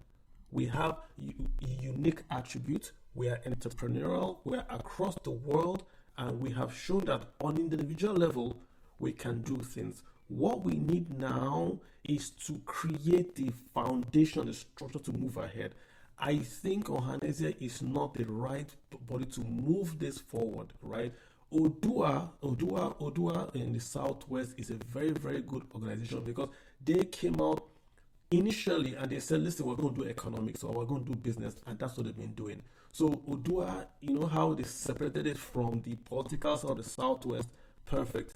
They not had NDDC, Northern Nigerian Development Commission, where whatever the name before, I forgot the name, that they were just doing economic development. If you read the economic plan in North Nigeria, it's far superior to what the Southeast and even the Southwest had. This was a plan written to them by the British to do. They started it under Samuel Bello, but they lost their way. That's why they are where they are today. Listen, you have a quote-unquote Igbo woman as the trade person in the entire world. You have Igbo folks in Canada on the cabinet. You have lots of Igbo entrepreneurs across the world. You can't bring people in and say, sit under Ohaneze. They will be looked at as political or tribal. Create an SPV. It doesn't matter if they're Igbos. Bring in anyone that wants to join. But you say your focus is to invest in this. If I'm Yoruba and I want to invest, bring me on. And create a structure that can attract investments, do research, and give me comfort, safe harbor. I put my money in and buy share that entity can invest in the Southeast and make money and return back to me. That's what you want.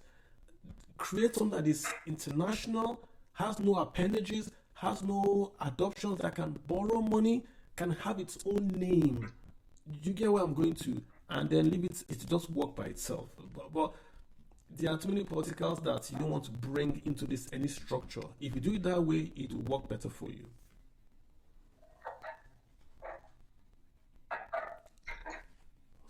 This is so good. I love this. Wonderful answer. I think that takes care of something that we have been silent about for some time now. We can't wait for one particular group to do everything for us. Some of the things that we're expecting people to do for us, we can organize ourselves and actually get it done. I mean, this is our time. These guys, most of them are actually in their old age. We can't expect them to do all the things that we should do for ourselves. So I think it's time for us to dig in and begin to organize ourselves and put some structure and some framework on ground that will help us to do our investments, because we're the ones that are investing now. And then they can benefit from that. I mean, that's the benefit of having trained us in school, sent some of us abroad to go work and gain experience and exposure. So it's our turn actually, essentially. Okay, let's go to the next person. Grand learning or great learning. Let's hear from great learning. Ngwa, unmute your mic, please. Hello, can you hear me? Hello. Yes. Can you run one? I'll speak in English. My submission might look like complaints because what I think the Southeast needs, like let me just use Alibo needs now is. Sorry. Do you want to ask a question? I want to know how to tackle my own submission is about. It's like a complaint, but that's why I think that's what's pulling people up from the Southeast, like livability. Like let me use Anambra as an example. When you go to the capital, Onitsha, everywhere looks like the place doesn't look appealing. I can't see myself living there because the whole environment is just the lack of organization. There's trading everywhere. In fact, it's like there's no government in the whole state. So a lot of these things contribute to why people invest in other states. It's not that people don't want it. When you go to the capital, have you been to the capital of Anambra State? People, when you go there, I'm from a neighboring town there. I'm of their town. But when I go there, the whole place is disorganized. I say, how is this a capital city? Because despite the trade in the states, everything is just screwed. Everything is unorganized. When you go to the main market there, there's no organization. There was one I was reading about. Is it Ghana? Hold on, please. I want to extract a question from you so that Carlo can respond, because that's what we're doing now. So if you have a way of turning this into a question so that you can gain something from it. We're not trying to just rant. We're trying to actually look for... It looks like a rant, but it's just a question. I'm trying to say, how do you get the governors to do the right thing? Because I've seen Nairobi, even the Ghana, what's the name of the second city? I've seen what they have done to their market. They upgraded, there's one of the market they upgraded in. What's the name of their second city after Accra? There's a market they built there. Kumasi, right? I saw the central market there. When I saw the central market, I was wondering why can't we do this in this Onitsha main market there? And I even follow a lot of, skyscraper city. I follow their development in Poland. I've seen what they have done. I saw where Poland was in 1991. I've seen where they have gone. I just wonder whether there's something wrong with us or some. I just don't know why we can't organize ourselves. I don't know how we hold the governors accountable, because the governors, they just seem to, they'll just go there, do everything they want, they'll just move out. It's like they don't care about living there. Like, it's like we're electing governors that will just come there, embezzle the money and just leave. How do you hold the governors accountable to do the right thing, to make the infrastructure to look up to global standard? Because I just don't understand. It's like they're just doing everything in a crew group. All right. Carlo, I guess you understand this question. Thank you very much. That distribution is just like, I just don't. All right. I think it's a very, very valid question, because there's what they call perception and branding. If I was a foreigner, my boss told me a story. My boss, I worked with a guy that was a global investment banker. He said once there was an American father-son. These guys managed billions, and they came to Nigeria because they had read data that Nigerian market was booming. It was the best stock in the entire world.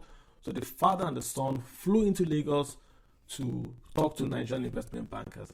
At the airport, the father collapsed and they died because there was no power for the air conditioning set. So the father, like a Warren Buffett kind guy, collapsed at the airport. They had to rent a private jet and fly the guy immediately back to the US.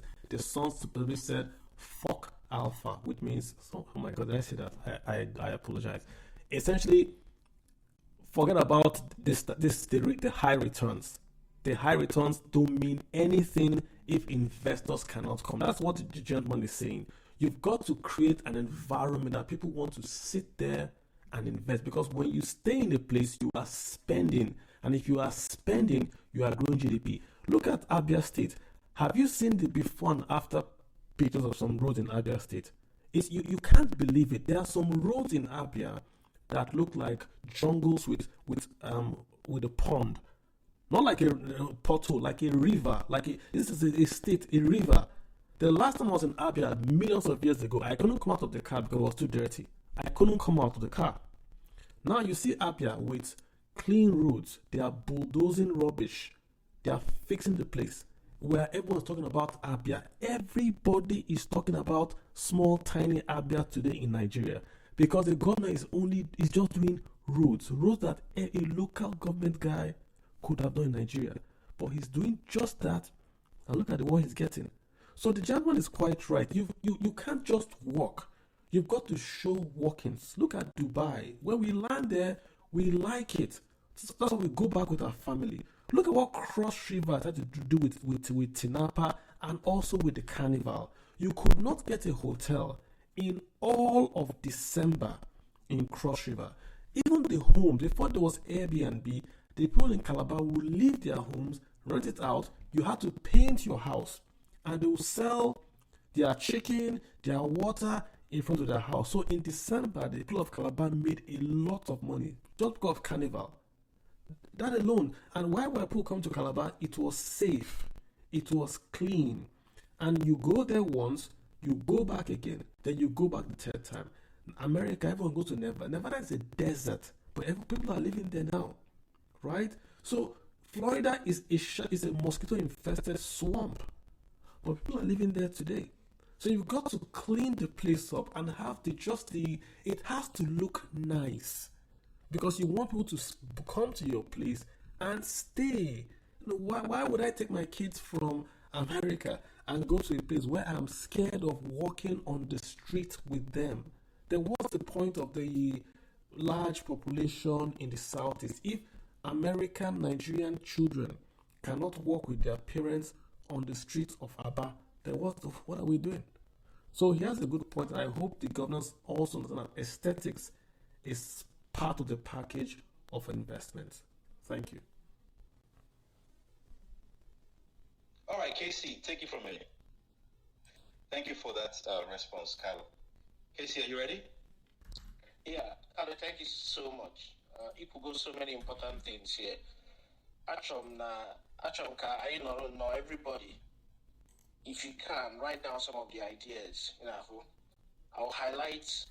There's been a few, but just in summary, one of the key things that really stood out is that we need a hub that brings ideas and investors, especially specific to the Igbo. It's very important, and we need it because everybody can connect, everybody can ideas give me opportunities, and then the magic happens. Another business idea he highlights, for example, there's a lot of people, especially in the diaspora. You send money back home to your uncles, your aunties, on your logo, building this hotel and car, different investments. Can somebody create a company? Get where the duty, you didn't idea check in some of those investments. Hey, yeah, it's a go roof. Things are going as planned. Yeah, I just go and check in car. Things are going as planned. Those are problems in these solutions. So it's really important, in all of these conversations, kind of highlight some of these opportunities, these ideas, my question, actually, kind of not very, very practical now on an individual level, very direct. A very young man or young lady, whatever the situation be, on where you go, or you're on a diaspora or wherever, maybe like 5 million or maybe 10 million naira, but on a sizable amount or try invest here. Care caution again here, care directions again here. What are the things you need to look out for? What are the things you need to be aware of? Each invested that more in Nigeria. So it's not very direct. They go at the ready in a bank account. I'm actually made the next step. Get some of the ideas that we keep in points and some of the cautions we can hear the person come okay. These are the things I need to look out for before we make this investment. Thank you. Okay, good question. So the first thing I'll say is if you are not going to live in Nigeria or work in Nigeria, then do not invest in any investment that requires you to live and work in Nigeria. Which means if I'm in America, I should never invest in a restaurant or nightclub because I'm not there. I can lend the person money and the person will pay me back. But that I should invest in that business and I'm not there, no. Because if you're not there, even if you have someone like we'll talk about managing it for you, the person we're talking about is just going to look and see if the roof has been built, if tiles have been put there, but he's not going to be the one reading the books for you. So if you're a diaspora guy, you don't need a headache. If you're not going to be there, don't invest in any business you're not going to be there. Lend them money so you can do debt financing, but equity is a stretch. I don't care if it's your brother, it's a stretch. Number two, if you take that out of the picture, then what should that Nigeria invest in? Nigerian fixed income securities are offering very, very high returns. If you go to a Nigerian bank today, there are dollar investments, legal dollar investments that you can invest, and they pay you nearly 4-5%. FCMB has a dollar fund. I think it's IBTC has a dollar fund. I believe it's they call them is it Invextus? They are Afri Invest. They also have a dollar fund. I think UBA also have something like that. I'm not sure. But this is that in Nigeria, you can invest dollars in Nigeria and get a dollar return. So in America, dollar savings don't pay you anything. They pay you 1% and all that. It's only when you do a certificate of deposit abroad that you get a higher rate of return. But even those certificate of deposits are maybe for 6 months or for 7 months and all that. Yes, you can get higher ones, but overall it's shorter term and it's guaranteed. But in Nigeria, that's where if I'm chasing returns, that's where I'll go to the debt market because I'm getting a guaranteed return from that. If I want to take more risk, I can consider putting my money in equities. In Nigeria today, equities are about 36%. That's the index. If I bought all the shares in Nigeria, I will make about 36%. That means I'll lose some, I'll gain some, but I'll get 36%. Inflation in Nigeria is about 33%. So equities in Nigeria currently are beating inflation. I'll be very careful about property in Nigeria. The problem is that land in Nigeria is very expensive. So when you buy property in Nigeria and you want to build a house, if it's to rent out, you can do that, but you're not going to make money from that. The yield for rental in Nigeria is very low because the cost of buying the land and building is very, very high. So it's not a question of if you can build a home. You can. But if you build a house for 100 million and you are collecting rent of how much? 2 million. That's 2% rent. If the house cannot pay you 10%, there's no point doing it because you can take that money and put federal government bond and get 10% in Naira. So there's no point building a house if the house will not give you rental yield of 10%. I'm not talking about the property appreciation. I'm talking about the rental. So if you build a house for 100 million, it must pay you every year minimum 10 million in rent. If it's not paying you 10 million in rent, there's no point. The only property you might consider doing is if you have property or you want to buy existing property and convert it to short-term let. So like a hotel, people come in from that so they can live there 1 month, 2 months, they go. So you are increasing the size of the interactions with customers to increase your revenues. Now, you're not buying the house to rent out to one tenant who will pay you once a year. No, rather you're saying in that 1 year, you have 5 tenants and you're going to collect your full rent from them. So perhaps that shifts it to near that 10 million. So that's the rule. If you invest 100 million, it should give you 10 million. If you invest 10 million, it should give you 1 million. If it's not giving you that 1 million or 10 million, don't invest in it. Don't invest if you're not going to be in Nigeria. The last one again is, remember what I said, if you don't know, don't invest. There are people that export agricultural products from America or from Nigeria to America. Don't join them if you don't know about it, but you can invest in them.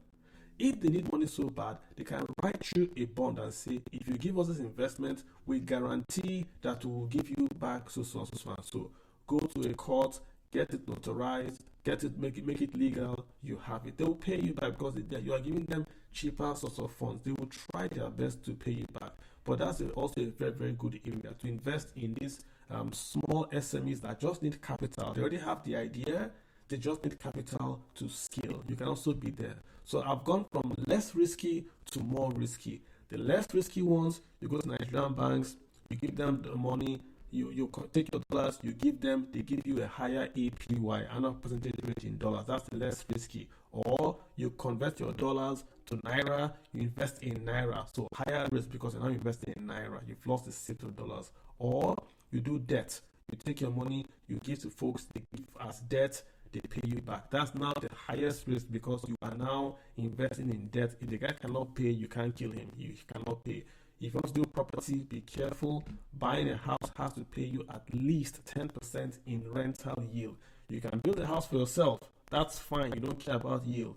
But to invest in anything, it must pay you 10%. So which means student accommodation, whatever they're asking to invest in, ask them for the yield. What is the yield? If I invest this, what will the students pay me back? If it's not up to 10%, you walk away. So I think I've maybe tried to give you that. Let me stop there. Yeah, thanks. All right. Thank you very much, Carlo. This is taking a different turn. But let's just exhaust the questions we have now on the speakers, and we'll move to the comment section. So who comes next? Biko, actually, Biko, space. I would like us to have some ladies come up and ask questions as well. Come and join the conversation. I'm sure you have a lot on your mind that you would like to discuss with us. Just bring your questions, however, whatever it is. Let's have more women on the space. There was somebody by the name Awele that came up before, but I think she dropped. If you can come back, please do. Okay, let's go to Agobata Victor. Agobata Victor, you have the mic. Please ask your question in 60 seconds. Let's have greetings, everyone. It's not much of a question that I have, more from a contribution. I didn't join the space on time. I only got the notification late. So my contribution is in the aspect of agriculture, like Carlo mentioned earlier. I'm based in the Republic of Ireland in Europe, and basically there they import food, vegetables from Uganda, Kenya, India, South Africa, and I've approached most of the managers in most of these companies. I've asked them before if they import from Nigeria, and they said no. Looking back home, I know that our land is fertile and is blessed. I was in Nigeria during the Easter break for my friend's wedding. I spoke to my friend about it, and we met some people in Owerri. We told them about it, but nobody gave us a tangible answer like, okay, that agriculture is something they would like to look into. And I was like, this is a lucrative thing that you guys you have fertile land, cultivate, and I can help with paperwork and maybe writing emails, proposal to these companies. I can go in person, submit it, then you both do your communication, but no answer was given to me. I just ignored it because it's not a particular field that I would personally go into. So agriculture is a good field that most of us should look into in the East, and especially in Anambra, in Imo State, in Abia. We have fertile lands there. I've not been much of in Enugu, so I really can't say for Enugu, but the places I've been to, even in Ebonyi State as well. And another thing he made mention was the hub for fact checkers. Also, when I wanted buying the land, I encountered difficulty while abroad. I had to go through friends from school, even lecturers from my university back in the day, to help me verify the land and all that. So surveyors will also be a plus in the fact checker, so that you be rest assured that, okay, yes, this land that you're purchasing is actually legit. It's not like it's not in a place where it can be maybe a government property, government land and all that, so that in future you'll not have your property being demolished. So I think the surveyors need to come into the fact checkers as well.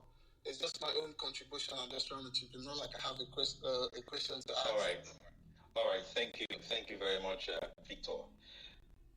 Let's move to the next. Real quick on Victor's point. Nigeria's food crops are not being sold abroad because we're not passing the safety test. So a long time ago, they checked the containers that the goods are coming from Nigeria. It contained chemicals. In Nigeria, we have pests, so we were spraying the chemicals with fumigation, and that contaminated it. So we haven't passed. I think in Europe we were banned for like 5 years. I'm not sure if we've come out. That's what the problem is.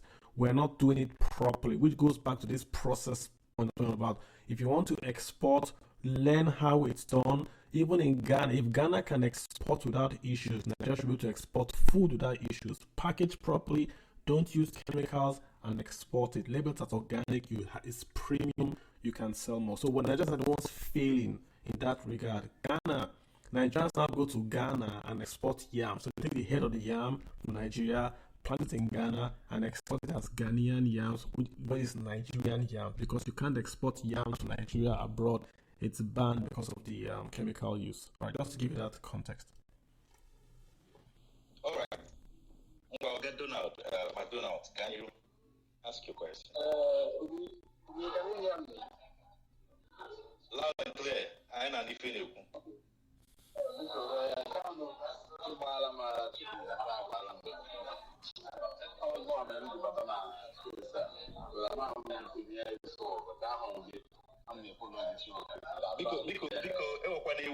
McDonald, there is a lot of noise in your background. Or it possible to move to a place more quiet? I'm in a lounge, so I'm just because the sound in your background sometimes overwhelms your own voice, so we can't even hear you clearly. Probably you move to a bit quiet. We can go. Okay, go ahead. Thank you. Is it better now? A little better. Can you? Okay, I was using a headphone. You understand? Because I'm in a lounge. So, but I don't want to go off this space because it's quite enlightening. You understand? So you're really pulling me out of this. Arabala, my brother. Let me not waste our time because I'm in a noisy place. I'm speaking from Belgium. Carlo knows me a bit. So I'm the General Secretary of Igbo Union in Ghent, in Belgium.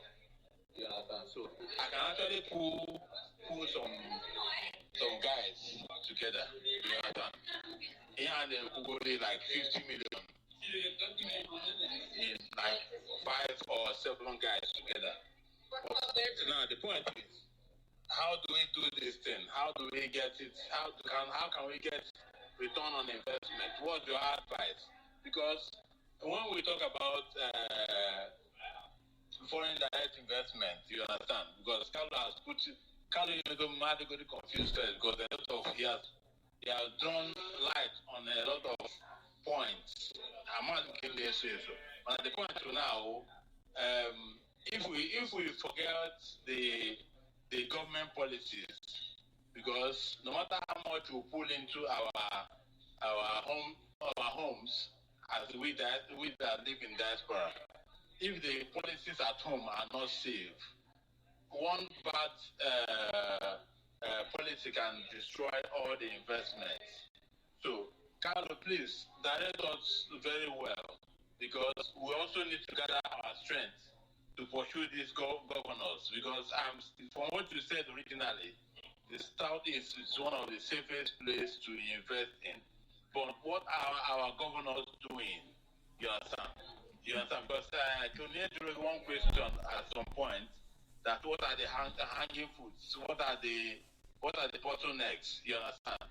The federal government are not really, there's a conspiracy in the federal level against the Southeast. You understand? But what are we doing to fight against that conspiracy? What are our governors or the fact governors in the South is doing to fight against this conspiracy? I think they are gullible. They don't want to sacrifice, because if the Southeast governors could be able to sacrifice, we can beat our chest and overrun whatever this federal government is conspiring against us. We can beat them. Like we are started from the South, from the Abia State now, from where you're staying. Okay. I think he has heard your question, so let's have him respond, then we'll move forward from that. Thank you so much.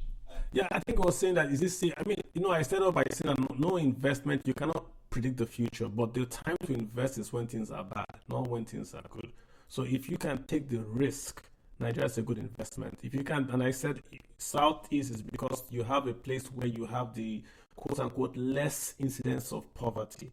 They might not be rich, but even across all the zones, I hope you guys have shared the chart.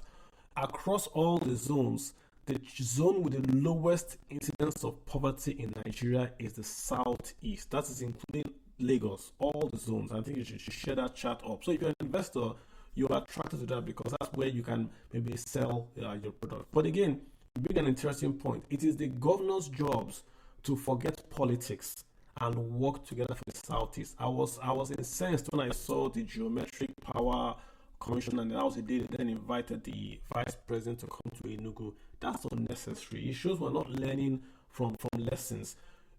Once elections are over, we must stop anything politics and hold the governors to account on developing the southeast. All the southeast states speak English.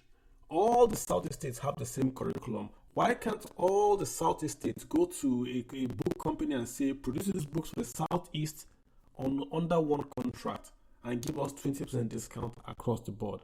That's the things we want to see. All those states were one state, one region in the past. Then they became 2 states. Now there are 5 and they can't coordinate. So we have to move away from this APC, it doesn't matter anymore.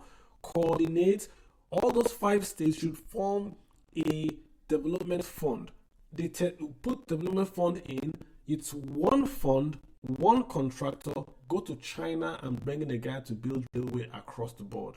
That's what we should do. Not one state issuing contract for rail, one state issuing contract for road. No, have a 10-year plan, like what the Chinese do, for the southeast, irrespective of whoever is elected. Whoever you are, you must build this road from here to here, and the voters will tell that this is what has been agreed. You must build it, whether you are APC or LPP, it doesn't matter. That road from this place to this place must be built. Schools must be funded. In America, Trump and Biden are going for election. Nobody is saying if Trump wins, Snohomish County will get new schools. It doesn't happen. We know that whoever wins, those schools are going to be funded, no matter who wins. So we have to go away from individuals to a plan drawn up by the voters, drawn up by the residents in the southeast to develop a 10-year development plan. We're going to dredge, we're going to build, we're going to lay. This project, that project, that project. Put it up there. If you don't come to that project, you're not going to be voted in. You've got to put pressure. So don't blame the politicians. Blame the guys that vote for them when they are not going to do it. The politicians are smarter than you. So you've got to hold them to account. If now one state, Abia, has caused everything, I see Enugu now posting roads built. I see Imo posting roads built. That is good. We want that competition. We want Imo to compete with Abia. I'm going to build better schools than you're going to build better. That's the competition we want. Because when there's competition, the consumers enjoy. Not one guy building private jet or airport. We should focus and build the South's economy. Then this investment will pour in. But you can't sit down and do suboptimal investments. No matter what Abia State builds, if you don't connect Aba to Port Harcourt, or Aba to Wales, or Aba to Enugu, then what is the point of it all, right? It's got to be connected, one big, large market, one zone that can attract investments into that zone and then create wealth from that zone. Thank you very much. Actually, this is actually getting a little political, and I ain't want a choice because all goes to it. We can't do without each other, yeah, economy and politics. But we'll get into that conversation fully eventually. For now, we have to go to work. We have to really learn how to organize ourselves to pressure people that are elected into power. But most importantly, learn how to work together to educate the masses, to awaken the masses, to reorient the masses so that they can actually vote with making informed decision, not just based on sentiment. So I'm vote, but based on competence, based on what we require to be able to build our region. Thank you so much again, Carlo. Let's move to Dr. Joseph. Yeah, Dr. Joseph. Okay, my brother, and all the spacers tonight, thank you very much, Kunyago, for the opportunity. So, my brother Carlo, thank you very much for your insight. So actually doing very well, in a way, I think Yeah, for a very long time, it's not a new subject, right? What has always been the bottleneck is always at the point where you try to move it from concept, into implementation or into initiation. Imago, that's where we always run into problems, right? Because most of them they as a personal social responsibility rather than a business initiative. Now, so you have a lot of people when they go,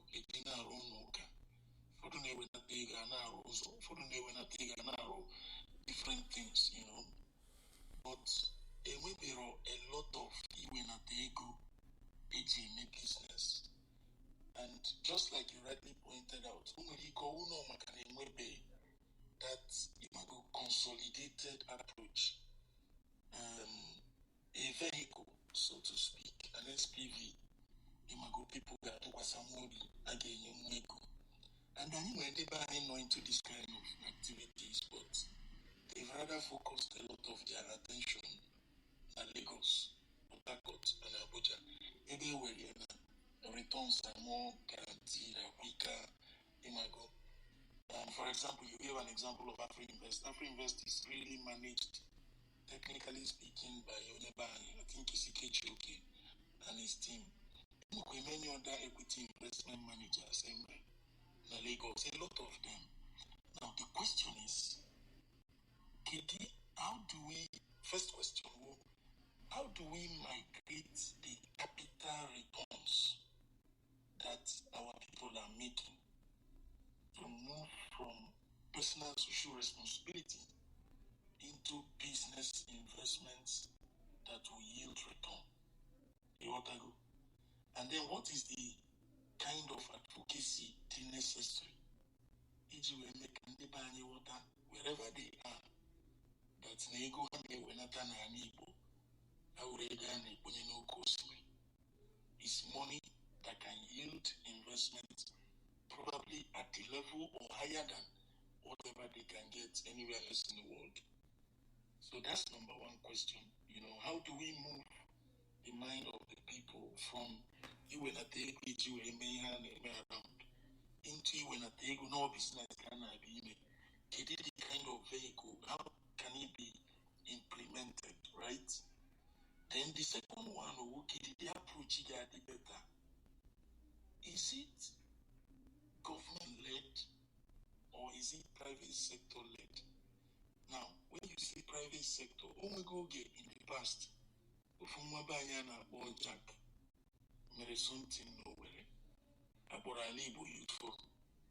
Which was really business oriented, but I think maybe there was a bit of dichotomy of the messaging. For that Morocco, a government initiative, for that Morocco, private initiative. So, and that sort of mixed messaging didn't really make it very sharp. I know it was the first experience. Of course, they will get better than the next one again. When I know I somebody with a lot of experience in finance and business modeling to say he did the best approach to this investments na able, because there has to be some consolidation, which is what my first question was. But then after it is happening, for it to come to bear and become operational on the ground, right? He gave me a that credit worthiness. Gave me people where when they go. Or private sector driven. If it is private sector, or the dika. Behind such an initiative. And then all government initiative. Will it be by means of forming a small body for all the commissioners of commerce in the southeast, or commissioners of industry, or commissioners of the economy, or commissioners of finance? KDKC may operationalize, so that this thing will start hitting the ground. Because the Hawkaway philosophy, Hawkaway concept,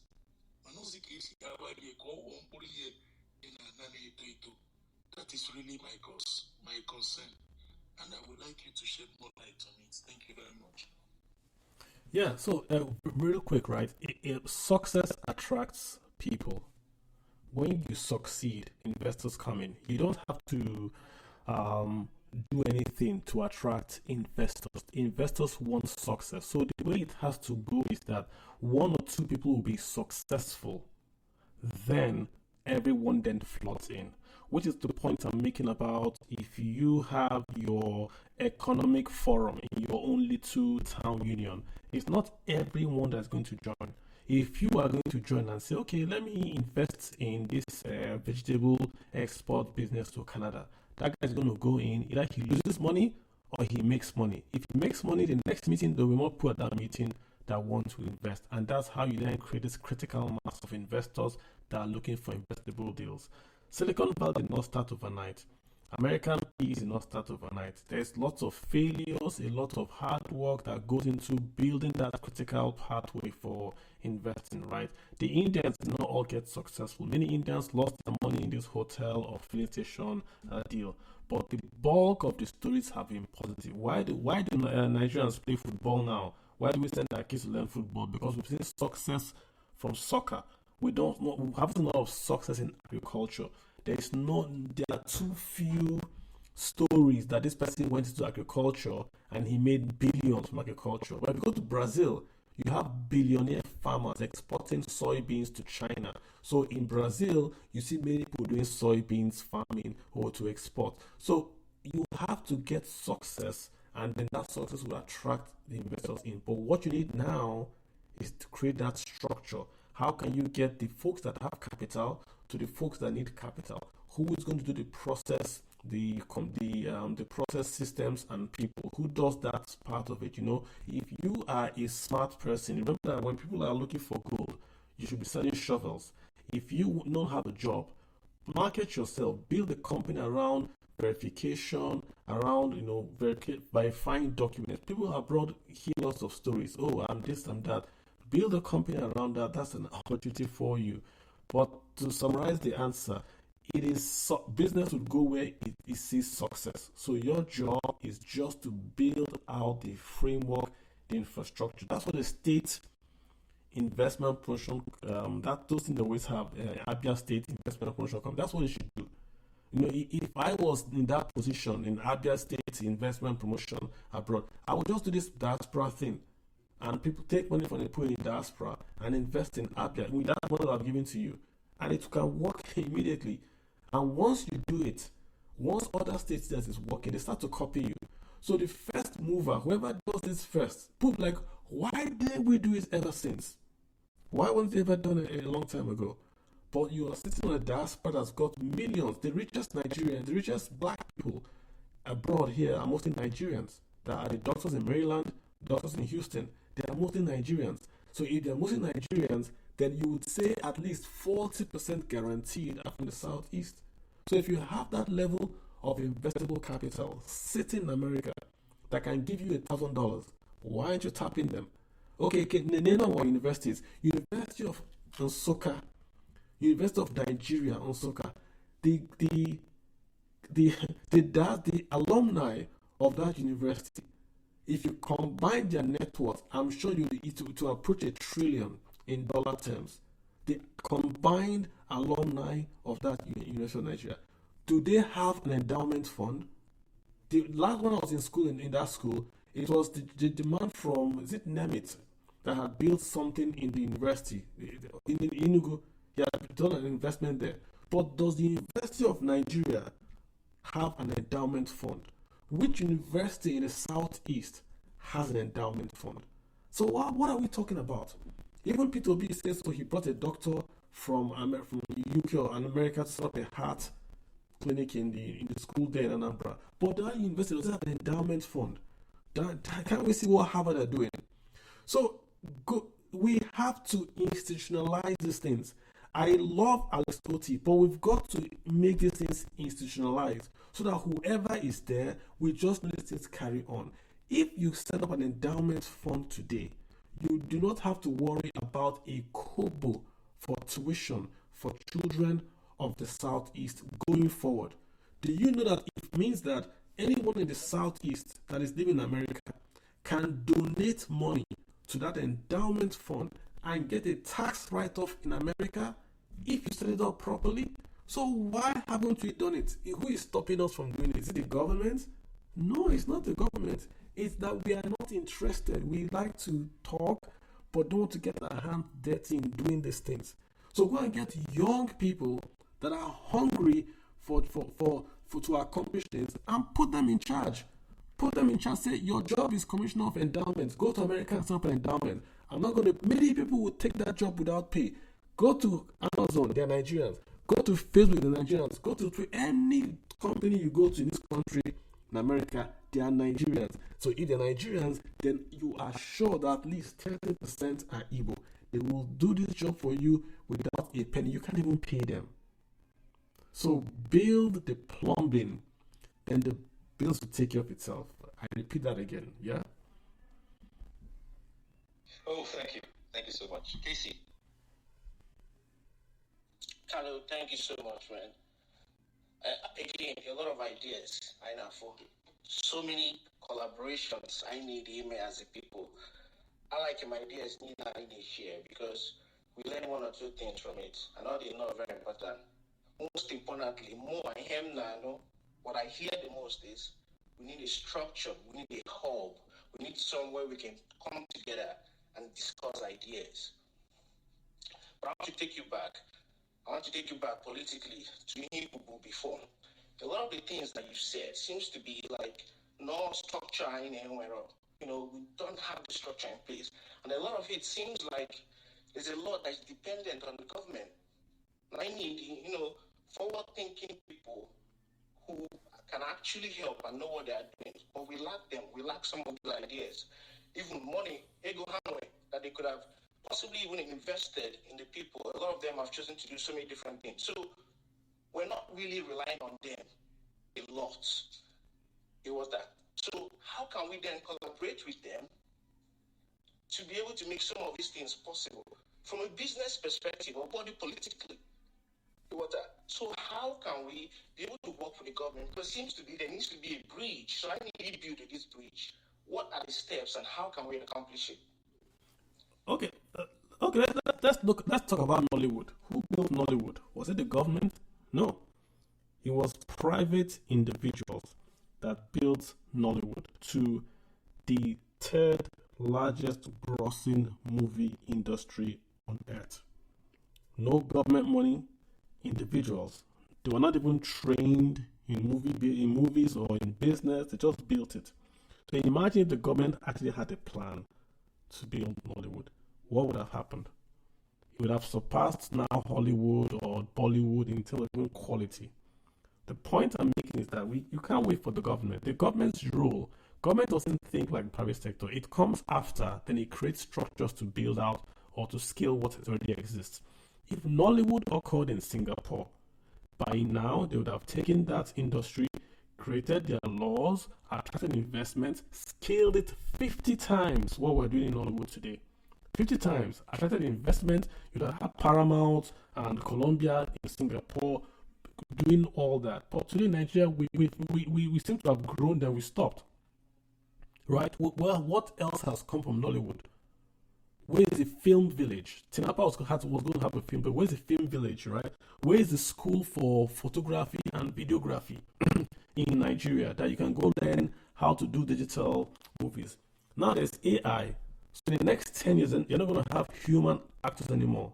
There's going to be AI. So countries like Rwanda are going to create their own Nollywood with their own Aki and Popo that will speak Rwandese, and Nigerians will buy it because we have not scaled. This is the point I'm making, that the government really can't do. Governments work when the private sector is giving them things to work with. Singapore built civil servants, and the civil servants built an economy that attracts private investment. Same with Ireland. In Nigeria, you already have the private investment, but what the problem is that the government itself is not tuning or plugging to the government, to the population or to the business environment to then grow what they have. So Charles Soludo, CBN governor, wrote SEEDS, wrote NEEDS, which was the economic plan for Nigeria. State is SEEDS, N is National Economic Development Program, whatever. And can he say to the best of his ability that he has turned Anambra to quote unquote China? Because back then Charles Odo said he would turn Anambra to China and that South Africa can be Japan. He didn't. What is China? China is going to your rural areas and converting rural areas to agricultural and post-harvest cluster companies. So in a village in Anohafia, for instance, they are turning cassava to high-quality cassava flour and they are exporting. From that village in Anohafia, what happens? The villagers in Anohafia become very rich.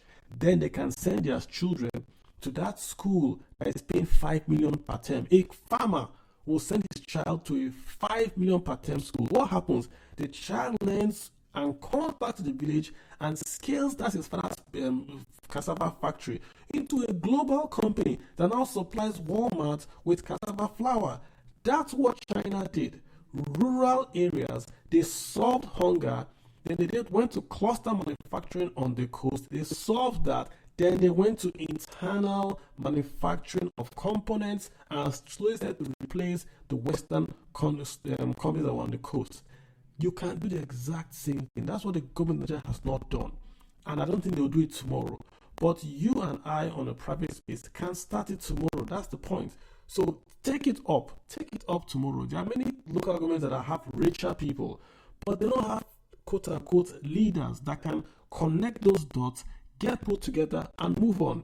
Last Twitter, I saw villages. There were people posting buildings in Southeast. I mean, these were like Hollywood homes. And I said, all those homes, that's dead capital. There is no C of O. You can't lend on those homes. There's dead capital. If you can build a 100 million naira home in your village, then you can contribute to a 1 million naira fund, an impact fund that will be used to develop agriculture, water resources in your village. But you can't blame the billionaire in your village. You have to blame yourself for not giving him the opportunity where to invest that 1 million.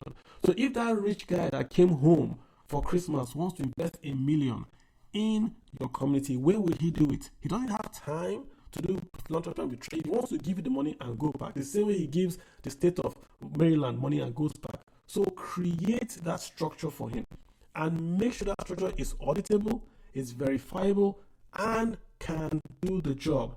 Then this money will start to flow. Igbos are everywhere. Take advantage of them. They can inflow yuan, dollars, pounds to your economy. Take advantage of them. Don't. Let me stop there. My good friend Dr. Obiora is here. He's the one I said you guys should try to invite to talk about the specifics on agricultural investment. He'll give you specifics, what to plant, where to plant them, and what he's doing so far. So either at this space or next one, All right. please ensure that you bring him in. Oh, thank you so much. I'm excited to see Dr. Nameka Obiari. Actually, let me just make this announcement. He's going to be on this show next Saturday, 25th of May, and we're talking about developing agro-business opportunities in Igbo. That's what we're focusing on. So he's going to take his time to go deep into that and bring out all the nitty-gritties that we need to look into and then take all the questions that we have. So prepare yourself for that. But we're still on this conversation, and I'm happy to see him here. He is definitely going to add some real meat to this conversation. Thank you for coming on board, Dr. Nemeka. So let's move to Sheikh. Sheikh, let's have your question, please. Okay, hi everybody. So my question is not necessarily a question; it's more of a comment, and I'd just like to see what Carlo thinks about it, right? So I get your question, your submission in terms of the place of organization, structure, and all of that, right? Which has been my point of argument all along. Foreign direct investment does not necessarily need people to go and lobby them. So long as people see the output, they see the numbers, people will start coming there. But we've lacked the structure. Now, you've also just highlighted in your last submission in terms of what we've seen with Nollywood and the ability to create. And we've had this conversation so many times on Twitter Spaces, on Clubhouse, and all of that. And my question is, when are we going to start doing this? Are we going to keep waiting and every time we come, we make these submissions, brilliant submissions, and say, okay, this is it? There are a lot of people here who have tried to do things, but most times it's because we don't see the big uptake, because I can imagine somebody like yourself, Carlo, coming on board and saying, you know what, let's set up this structure and put people into a room and get people into committees and all of that. So that's where my submission is. It's time for us to get our hands working. And my question to you is, would you kind of make yourself available to be that rallying point? Because right now you are like that person that almost every young person around sees that, okay, this guy knows what he's saying when it comes to economics. And I believe that somebody like you will be able to rally a lot of us around. So would that be a task that you will be willing to take? Or would that be something that you'll be willing to endorse somebody and say, okay, let's rally around this person and also put your hand in the ring to say, everybody come, let's rally around this thing and let's build this thing, rather than us every time making these submissions. Thank you. So that's why I'm here, bro. That's why I'm on this Twitter space. So let me just be honest, right? So I have a day job, and apart from a day job, I have tons of these things that people, this exact same thing you are talking about. I talk to people. I get paid to do what I'm doing here. I'm not getting paid now. I'm doing this because I want to pass information for free. Do you understand where I'm coming from? There is no one that writes me on Twitter and says, I have this problem. I don't know how to solve it. It involves this, and it's a serious question. And I don't respond to him, or I don't show him the way to go and get it. There's no one that can say that. Nobody. I might not answer if you're saying, where should I invest? That's in advisory. The point I'm making is, in the end, these things are all out there. We have got to look for people. We've got to insist on change. The same way we have insisted, and you have just one governor that seems to be doing the right in the southeast, and now you see all the governors are now focused on infrastructure. The same has to happen across the board. Again, it's only the voters that can do it, and it's not one size fits all. In Newi, people have a lot of money. Their own model. Look at what Newi did. You must put head office in Newi. That's what they did. So whenever you're doing Newi, your head office might be in Newi. Many folks in Newi might not have a head office in Newi per se, but they have a girl with a desk on the table in Newi. They are paying her salary. There are many ways to do this. And each organization, each age group, each state, each local government that has to say which works for them. But the idea is connect to your diaspora. No, connect to them with seriousness and say, this is what we need. Google impact bonds. I'm going to talk about impact bonds a lot. Google impact bonds. That's what India uses a lot to connect their diaspora to the poor citizens in India. Because it's like investing, but you're looking for high returns. Impact bonds. We need to get those sort of things up and running. So people that want to invest can just invest. Nobody has time to chase what the governor of Abia or Imo is doing. The guys in that have to pay taxes and grow their income. They don't have the time to do that. So it goes back to the point of anyone that calls and says, I want to do this. I need your help. Look at this proposal. Does this make sense? Of course, I'll do that for you without even charging you. But we have to want it. I don't know if you get what I'm saying.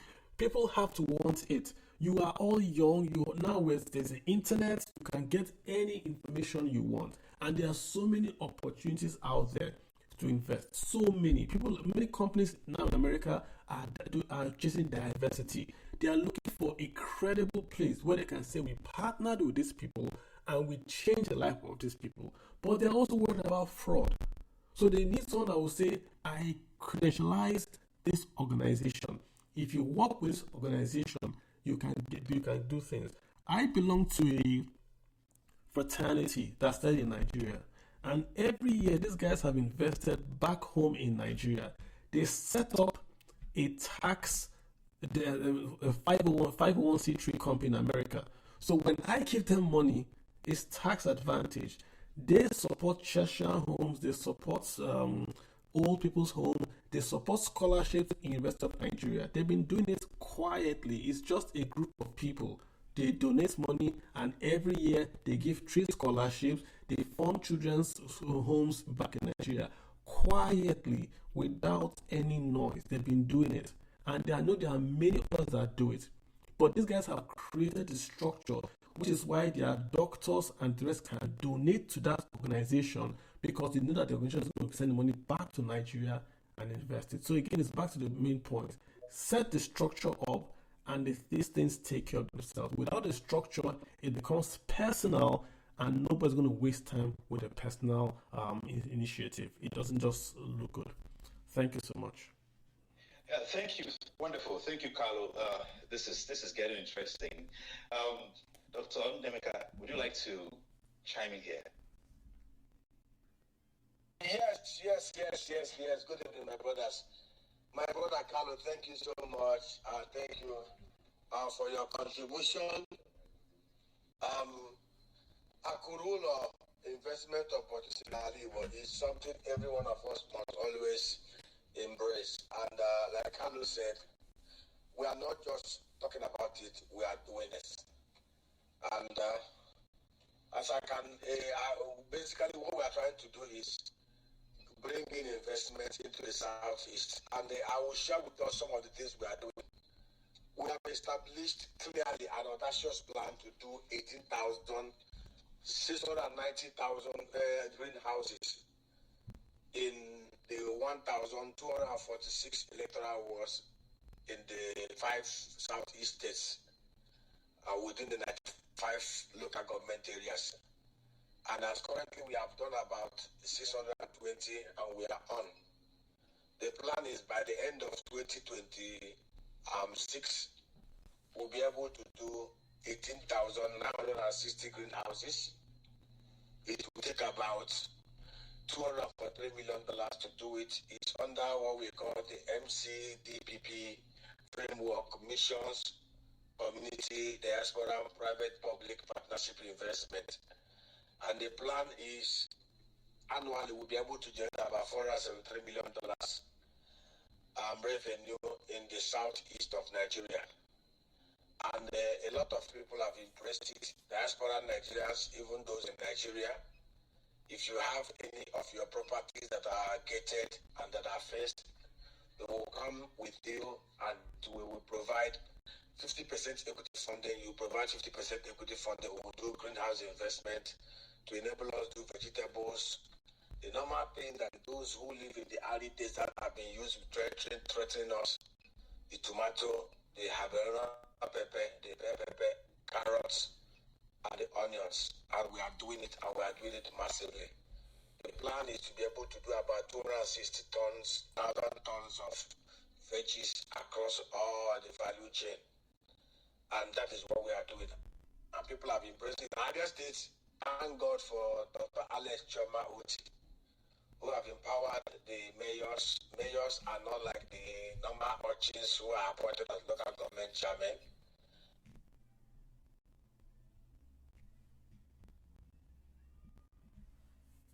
The mayors in Abia State are accomplished private sector investors, things in their private sector life. In every local government area in Abia State, we are doing about 40, 50 greenhouses under a gated environment. They are bringing 250 million naira, or the mayors, and we are bringing 250 million naira counterpart funding from the Southeast Farms and Agricultural Processing Company Limited. It's a private sector company owned by multiple investors. And the plan is to be able to create value chain and create jobs in the southeast of Nigeria. And it will shock you that even those in the southwest and south are buying into this vision. In Ibadan, in Lagos, in Akwa Ibom, in Cross River State, the governors are bought into it and we are helping them to develop it. There's no way those who live in the tropical will depend on those who live in the arid desert for their food and the condiments, and that is what we are doing. So Akurulo is not just a mantra or something people mouth. It's something that we have put practicality in place to make sure it is accomplished. We are setting up a microfinance bank in Aba because LS Toti have shown they can't let. It's a $6.5 million microfinance bank. It's a Bazaar microfinance bank. We've gotten the funding. We've actually approached the CBN for approval. It's an MCDDPP framework too.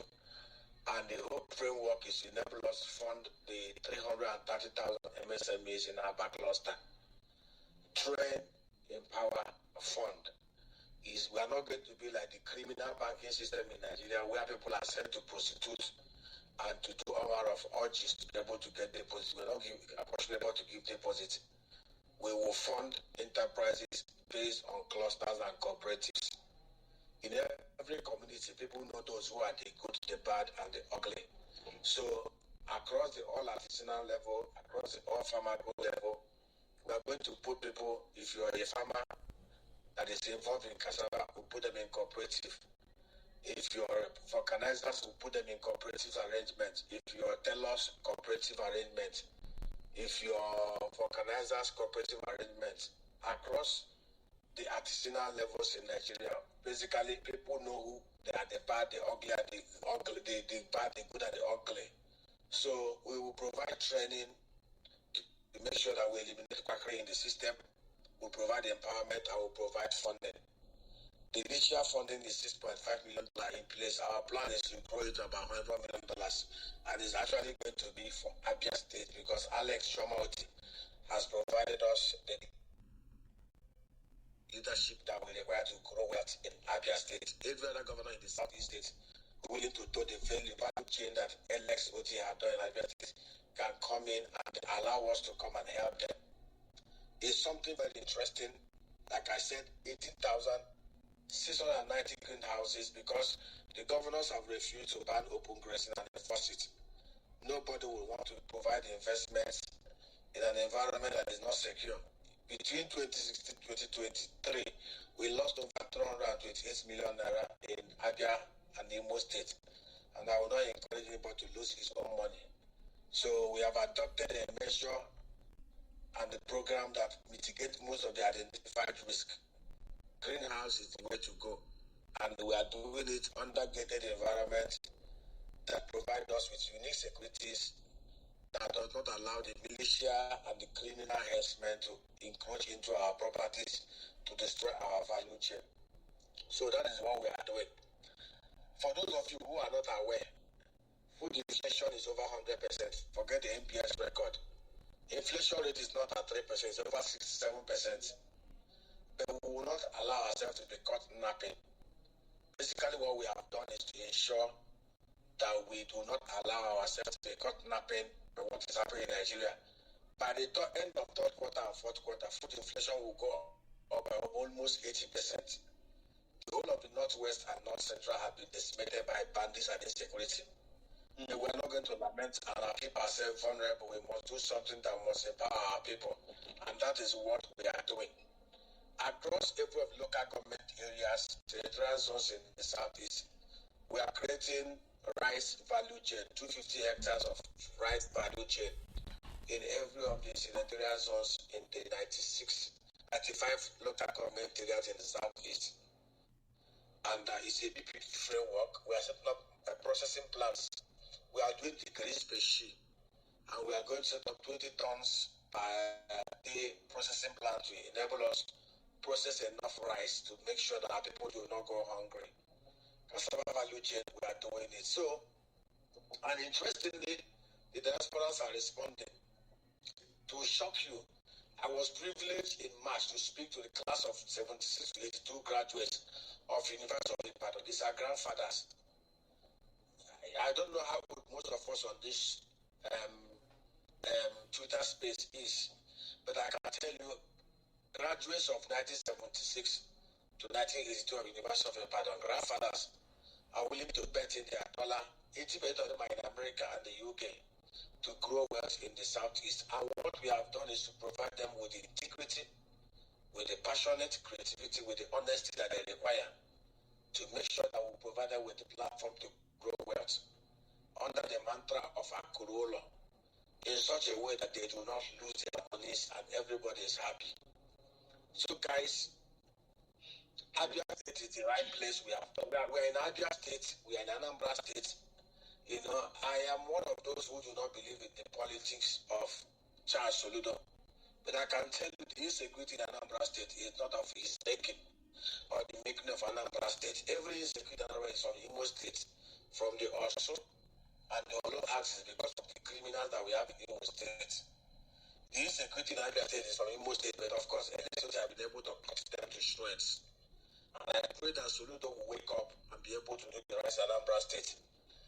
Peter Mba, I also pray that Peter Mba will stop his madness of doing smart schools and will use those monies that you want to waste to revive most of the schools in Enugu State, and then take practical steps like we have advised him to set up clusters in Nimbo. So these are the things that we have done. Okay, go ahead. Doctor, take a breather. Let's get in more questions. Then you both can respond. Because Igbo nwere mmadụ ifuru ka o si kwue na a na-ekwekwu na-eme onye na-ekwu na-eme ife eji mara ndị Igbo. Yes, Priscilla, Evangelist Priscilla, nwanne m nwanyị, welcome. Ịbịa late, but welcome. Good evening. Can you hear me? Yes, I don't mind if you do. Can you? Like, I'm just writing here. At some point, I know my thank God that this space is recorded. When I'm chilling down maybe with a glass of palm wine, I'll just probably take it because Igbo went madu. And good evening, everyone. Welcome to the morning show, Makodim and Igbo. It's you again, Priscilla, your service culture evangelist here, and it's so glad to have you here. I already got also see English so let's keep up with the program. Because soon combinator is anybody that wants to ask a question, ask in any Igbo or English.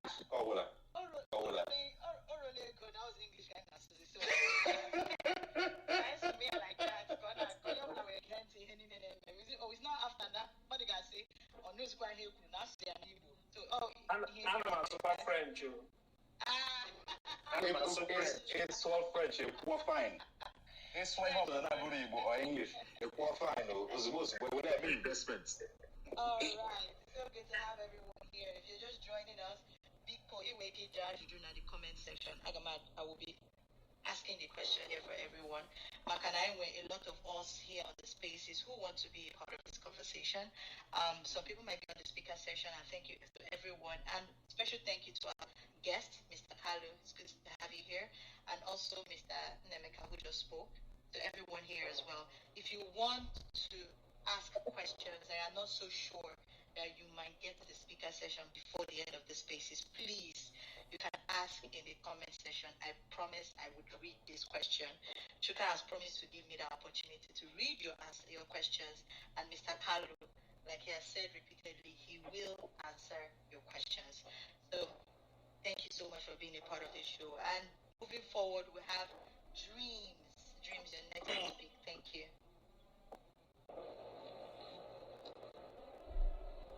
Mr. Dreams, are you there?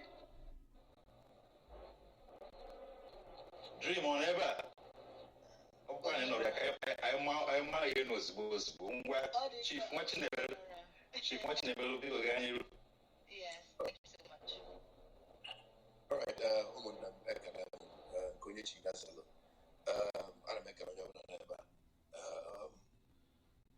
Carlo, Doc, I see you. When I came where we would have actually had conversations on this. Could you make a day taking this notch higher?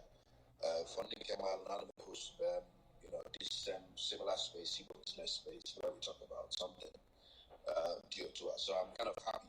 But I feel that somebody else is also focusing on what to make an Igbo where you can grow beyond the phone on the computer. Okay, usually when you act immediately in a dock, a space here, because part of the things calendar but something that we have discussed a couple of times in my own space, business space with Dr. Berry and a couple of other people like what as well, Ife Basalo and Bono. Only one time I went to space last year, and we talked about one of the issues I know when affect this issue of Akuruano or issue of trust. A lot of the buy no the buy Pataleko.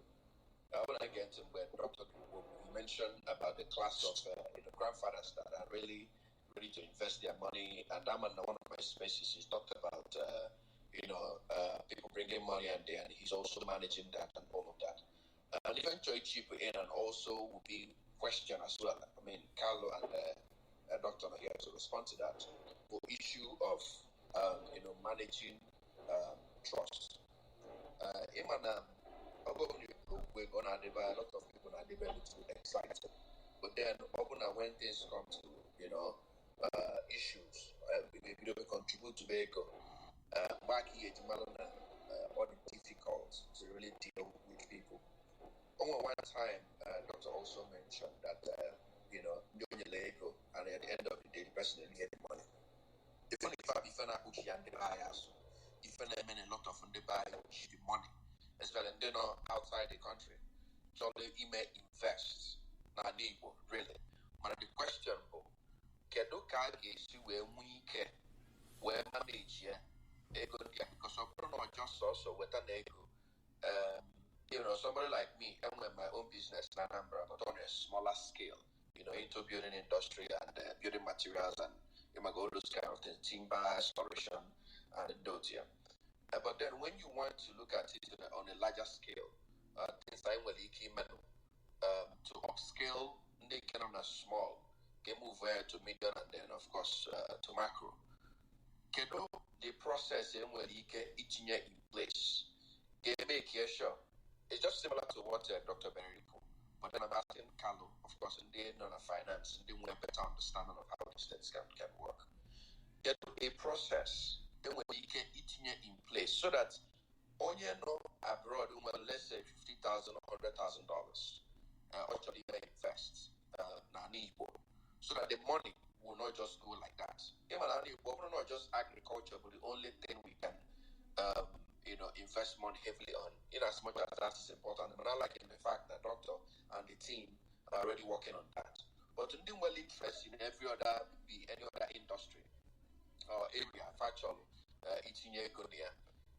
what can we do to put a checkmating process in place so that the bottom money raise thousands of dollars or pounds or euros or wherever country he send the air for the money to go into something. After a few years, if you don't know back, those days are not necessary.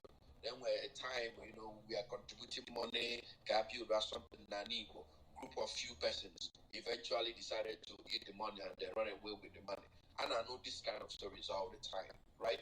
So what will be a lasting, let me use that word, what will be a lasting solution to encouraging people to bring their money, and then when that encouragement that eventually when they bring the money, this money is utilized for what it was meant to be used for, and then when a case of tomorrow people will just swindle people of their hard-earned money.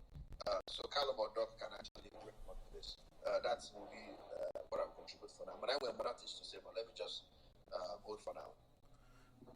Yeah, no, I'm not sure. I mean, can I take your question? Yeah, go ahead, Doc. Okay, let me tell you, and my brother, I so much appreciate your candor or your candidness and your direct approach to this. You're not the only one. Between 2016 to 2022, I lost over 380 million naira in Abia State. And of course, I am an investment banker. I know how to identify, mitigate risk. The one thing I never factored in was the issue of the fidelity of human beings. And one of the things that I did in the course of my research, my doctorate dissertation is on the effectiveness of microfinance as a tool for poverty reduction in Nigeria. And my doctorate thesis opened my eyes to the fact that you have to find ways of mitigating individual fidelity risk. And the only way you can mitigate individual fidelity is through the cooperative arrangement. And cooperative arrangement is one of the ways you can get around this. I'll give you practical example of how we are able to do that. If you've not lost money before, you will not understand what it means to be paid. I sold a property that I bought, the bank financed. I was in a bank as head of investment banking. They followed a property from Indeki Phase 1, 4-bedroom duplex with 2 room. I sold that property to invest in the southeast. Umibe or Hanse, Obingo local government to be precise, and that money was preferred and stolen by a criminal who I trusted so much with my funds. And of course, I brag always as an investment banker who never booked bad loan in 23 years. But on my own, I booked a bad loan because I trusted one who could not keep the fidelity. And of course, I have discovered clearly that one of the ways you can mitigate this is through the cooperative arrangement. And what is the cooperative arrangement? In the course of my total research, I discovered that women are most trusted. And they are most trusted when you put them up under cooperative arrangement. For example, I'll give you an example. I am running a program with mechanics and the vulcanizers. And I say to them, we cannot continue to recycle mediocrity. If you look around us in Nigeria, you discover that most of the best artisans you have are from the francophone countries because they are properly trained and they are knowledgeable. In Nigeria, we have continued to recycle mediocrity, from mechanics to vulcanizers to those who do POPs and masonry. We have continued over the last 50 years to recycle mediocrity compared to those in francophone countries. So I discovered that one of the ways you can mitigate against mediocrity, one of the ways you can mitigate against infidelity is to put them in cooperatives. And what is the whole essence of cooperatives? They will help you to de-risk the risk of lending. Because in every community, you know those who are the good, the bad, and the ugly. For example, now, if I decide today I'm going to give 20 million naira to vulcanizers, and I ask them to put themselves together in a cooperative, and then I say, okay, there are 50, I want to give more to the first 10. I can bet you 9 over 10, they will never allow the criminals among them to access the funds first, because they are going to counter-guarantee themselves in such a way that if one defaults, every other person will pay. It's something I learned in my doctoral thesis, and it has worked over the last 2 years based on the experience I've had. Now, how do we go forward on this? And that is what I support the Copado model modifying the Igbo apprentice scheme. You know, I told you we have raised $6.5 million to create microcredit lending in Aba, to be precise. We have identified clusters of 330,000 MSMEs. We are going to train them, we are going to empower them, we are going to fund them. But they must be done in clusters of cooperatives. Each and every one of them must counter-guarantee each other. For example, with the identified tellers, they put them in cooperatives. We identify mechanics, Mercedes mechanics, they put themselves in cooperatives.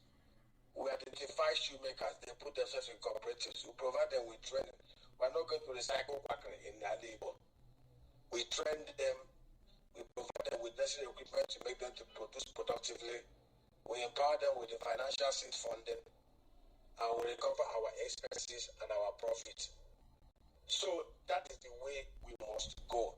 And that is the only way we can be able to insulate ourselves from criminality that we have discovered. Nigeria is a crime scene. Let nobody deceive you. It's an active crime scene. And the only way you can shield yourself from the active criminality in Nigeria is to allow people to de-risk investment and the risk of lending for you. And that is what I have learned working with over 23 years in the banking industry. I've lost money personally. I have lost money of my investors. But of course, in every experiences, I've learned also to learn how to protect myself and protect my investors. And I can tell you, you can never get it wrong. Invest in Nigeria State and the clusters that we have created. It's left for us to sit down and ask ourselves, what do we want to do and how do we want to go about this? And I can bet you, there's no better place to invest your money than in Igbo. We have a microfinance bank that we have established. We are securing licenses. Bazaar Microfinance Bank, we have 6.5 million already secured.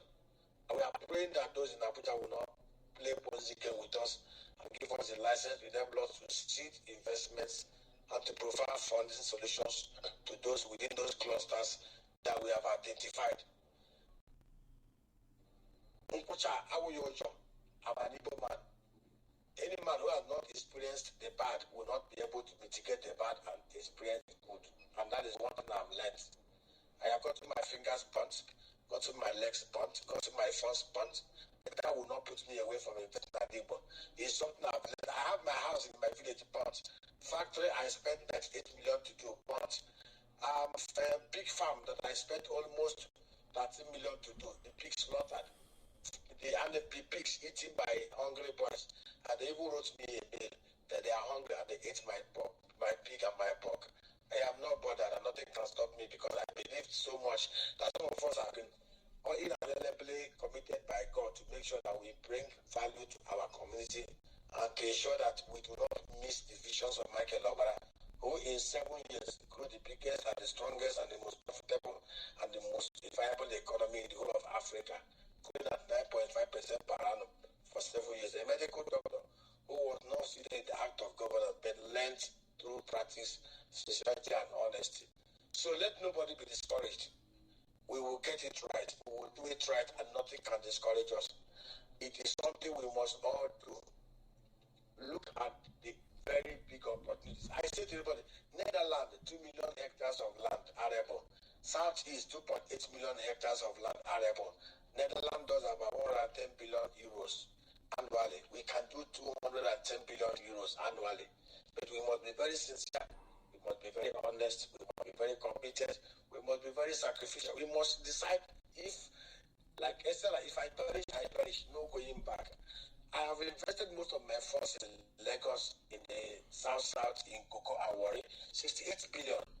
And at the age of 51 plus, I can no longer keep on wasting my investments in any area outside the Southeast. And I must devote the rest of my life on earth growing what is. I will keep on getting burnt and I will keep on getting growing.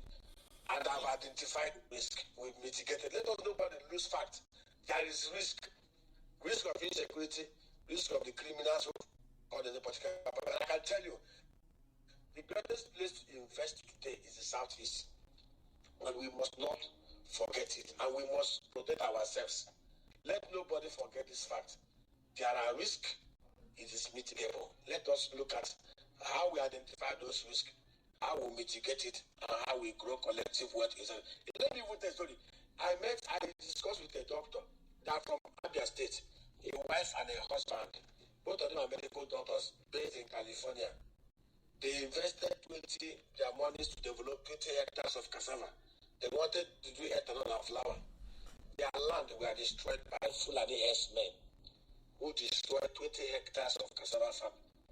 They could not get one cover out of it. And I encouraged them, I said, this time around, we will find a solution to your problems. Abia State is the place everybody must go to for now. Because Alex have assured us security. Alex have walked the talk. By the time we begin to grow the Abia economy, the whole of the other criminals in the remaining 4 states will wake up and they will do the line. Thank you and God bless. I hate Mike. Oh, that was so much. That was in the doctor. Now, I don't know. So many people practical things. On this so real. My brother. Sorry, just to maybe just to add something or maybe kind of a question to Doctor Imana. My concern and I believe when we govern some people in what experience, the Fabasalo this cooperative, instances where they in charge of managing cooperative at a point, disappeared with people's money. And, for me, just like you said, and also for Mumabo on your business, as much as I'm not all way, those loopholes, Maliki will lose money. It's actually where I'm interested in because, of course, whenever I have a business, there must have been a time you lose some money. And when you lose Barrego, you won't really know what it means, to make sure you process it in place. Now, every the business at the end. So, not like I'm doubting the efficacy of a cooperative, having a cooperative. But then in that cooperative, we're going to get in existence. I would like to see the blueprint of the structure. Maybe I can, rather than within them and hand a business and then see how we can, implement that and then get literally be on board to join. Okay. Let me give you an example. I'm not talking about cooperative of auctions. The cooperative I'm talking about is a cooperative of class of 1976 to 1982, University Medical School in University of Ibadan. These are medical doctors. I don't know how old most of us are. Men who graduated from 1976 to 1982, University of Ibadan. I can bet a finger that 95% of us here were not born before 1980. I am talking about cooperatives of doctors that graduated between 1976 to 1982. I don't know how old most of us on this one platform. Yeah, I'm talking about cooperative of doctors who graduated from the University of Ibadan between 1976 and 1982. Most of them are grandfathers. They have millions of dollars in their funds and they want to invest in a labor. I'm talking about cooperatives of graduates of 1988, Emmanuel College or where. I'm talking about cooperatives of medical graduates of University of Nigeria, Suka 1978. Some of them are 72. Some of them are 72, 78 years. So, of course, you know, I have burnt my fingers and I will never be part of it. I will burn my finger for that. Anything that is not very scientific, I will not be part of it. I am talking about people like it. If you don't mind, I would like us to not dwell so much on this. Let's expand the conversation some more. And in order to do that, we'll need to take more questions. Like I can see Alex on here has a waiting here. So let's hear him. His question might trigger something that will expand this conversation and take us to a different dimension. So that way we can make more sense of this. Okay, Alex, let's hear from you. Thank you. Okay, thank you, everyone. I've been paying attention and I think I'm enjoying everything here. So I want to actually take us to a different dimension. Emma, I don't invest in physical infrastructure. My own investment is on technology. My own investment is on AI. I mean, fortunately, we built one of the largest edutech or ERP companies in Nigeria, and of course we're shipping to different countries now. And one of the things I focus my investment in is human capacity development. I want to know how much people I can train. So most of my investments, you don't see them in physical assets, but it's basically on intellect. So we are valued, of course, over $50 billion, yes, in valuation, but you may not see it by physical assets. So it's different from maybe every other person's business. But then, this is the future. The future is not, people will eat definitely. But the future is all about technology, it's all about AI, it's all about automation. And then also it's all about training, because one of the issues that we've always had is that you invest maybe 500 million, and at the end of the day, you bring the investment where the mental capacity of the people in that area is so low. At the end of the day, your investment waste. One of the things I've always been talking about is we need to radicalize investment in education, because the truth of the matter is that if we have much more educated people, our investment will start making sense. But we have limited educated people. No matter how much you bring, it will still result back to zero. Maybe you end up going to India to hire somebody in India to come and manage your investment in Aba. Why you should have gotten 300 overqualified people for just one single role. So my own is, I think we need to strongly start looking at that. Your schools, you invested 500 million or 1 billion in infrastructure and building maybe a cassava farm. Did you invest 15-20% of that exact amount of money in maybe education in that particular vicinity? Did you project to say, okay, I want to invest 1 billion in the next 5 years? Should I invest 100 million in educating people within the next 4 years? So that by the time I'm bringing my infrastructure in that particular place, because the biggest problem we face in all businesses is human beings. Because with all your money, it will still be run by human beings. How much do we focus on that? How do we radicalize? Like in my own village now, education is everything. We are taking education as if our life depends on it. That is all we do now. And we understand the impact. Because at the end of the day, if more people can be empowered intellectually, the wealth enough. Because I don't like the whole idea of, let's say you come to Aba, one big man that owns one big this thing, because I believe so much in Commonwealth, whereby we have 1,000 or 1 million rich people in a particular concentration. And this is only driven by intellectual growth, which is education. And education in different kind of diverse areas. I don't like one big man. I don't like 10 big men. I don't like 100 big men. I like 1 million big men. Let us be the Catalonians. Let us be the people that everybody, let it be distributed wealth. And these things can be driven by education. When someone says all these things, I love to hear them, but how can more people? Because there's something you need to understand. I was in Oxford Street one day, and I was just walking by. I thought by one shop. One man is from Afghanistan. He owns one shop. I mean, he owns several shops in that street. But this shop, how much do you pay per month? He said he pays 16,000 pounds per week.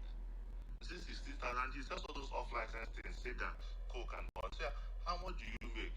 He said he makes 70,000 pounds per week. I said, okay. So how do you market? He said he doesn't market anything. You can see thousands or millions of people in this street every day, right? I buy it for £1, I sell it for £19. That's all. So I now realize that what grows an economy is people. Now, I've been to Aba like 8 years ago, and I don't see myself coming to Aba anytime soon. The reason is very simple. I still don't feel so safe. I go to Enugu because I must go to Enugu. Now, how do we attract most people? Whereby the person selling banana is making as much numbers as the person selling tomato, as the person shipping this, as person shipping that, so that we have those kind of concentration that can grow the system. So these are the angles I want us to look at. And the area of technology is something that we should never ignore. Technology, AI, intellectual capacity. So that is actually my contribution. Thank you. Oh, thank you so much, sir, for your contribution. That was very, very amazing. Yes, education would always, always be very important. I mean, like you said, it wouldn't make sense to go bring someone else from another part to be able to, manage these businesses that have been invested in. And not just to digress, and before I welcome my sister to the stage to probably introduce herself and, be a part of this conversation, I'd like to touch on this, and it bothers me. Probably you might see it on my name. One of the major concerns I have with most of the investment is service. As soon as you cross to River Niger, it's just as if there's this hostility in service, the way you have been served. You see really big hotels, really big restaurants, really big lounges with fantastic finishings. And probably they did Thanksgiving and did some form of grand opening. And then when you go there, it's the way you are being served is terrible. I personally try not to go out anymore because I really get upset when I see people's businesses being treating customers poorly. And I wonder, like, is it that it's just about collecting money from the customers, or there's most times I see that there's zero, interest, or what I say, intention around customer service. And if you ask a lot of people their experiences when you go to restaurants or places of hangout, especially during the, serious season, which is around Christmas, they will tell you it's like that. They have terrible, terrible service culture and customer service relations. It's really, really terrible. And sometimes, one time I was speaking to a friend of mine, I was like, okay, I think I should consider, partnering with some of these businesses to, maybe train or build systems in place for service, because when enough for maybe beer or coffee or that issue and all that, and you get back, why not serve again? The lady that is serving you now about what and they may get better more, all those kinds of things, and it's very upsetting, and it makes a lot of people, they really get exhausted with those things, and I'm putting it probably to those of us here, either holding people's investments, especially landed, or things that have to do with interactions and customers too. Maybe we should begin to look into that, because again, it's not just setting up businesses. People should feel welcome when they come into those places. When people come into those places of relaxation, social, hotels, all those things, they should feel welcome.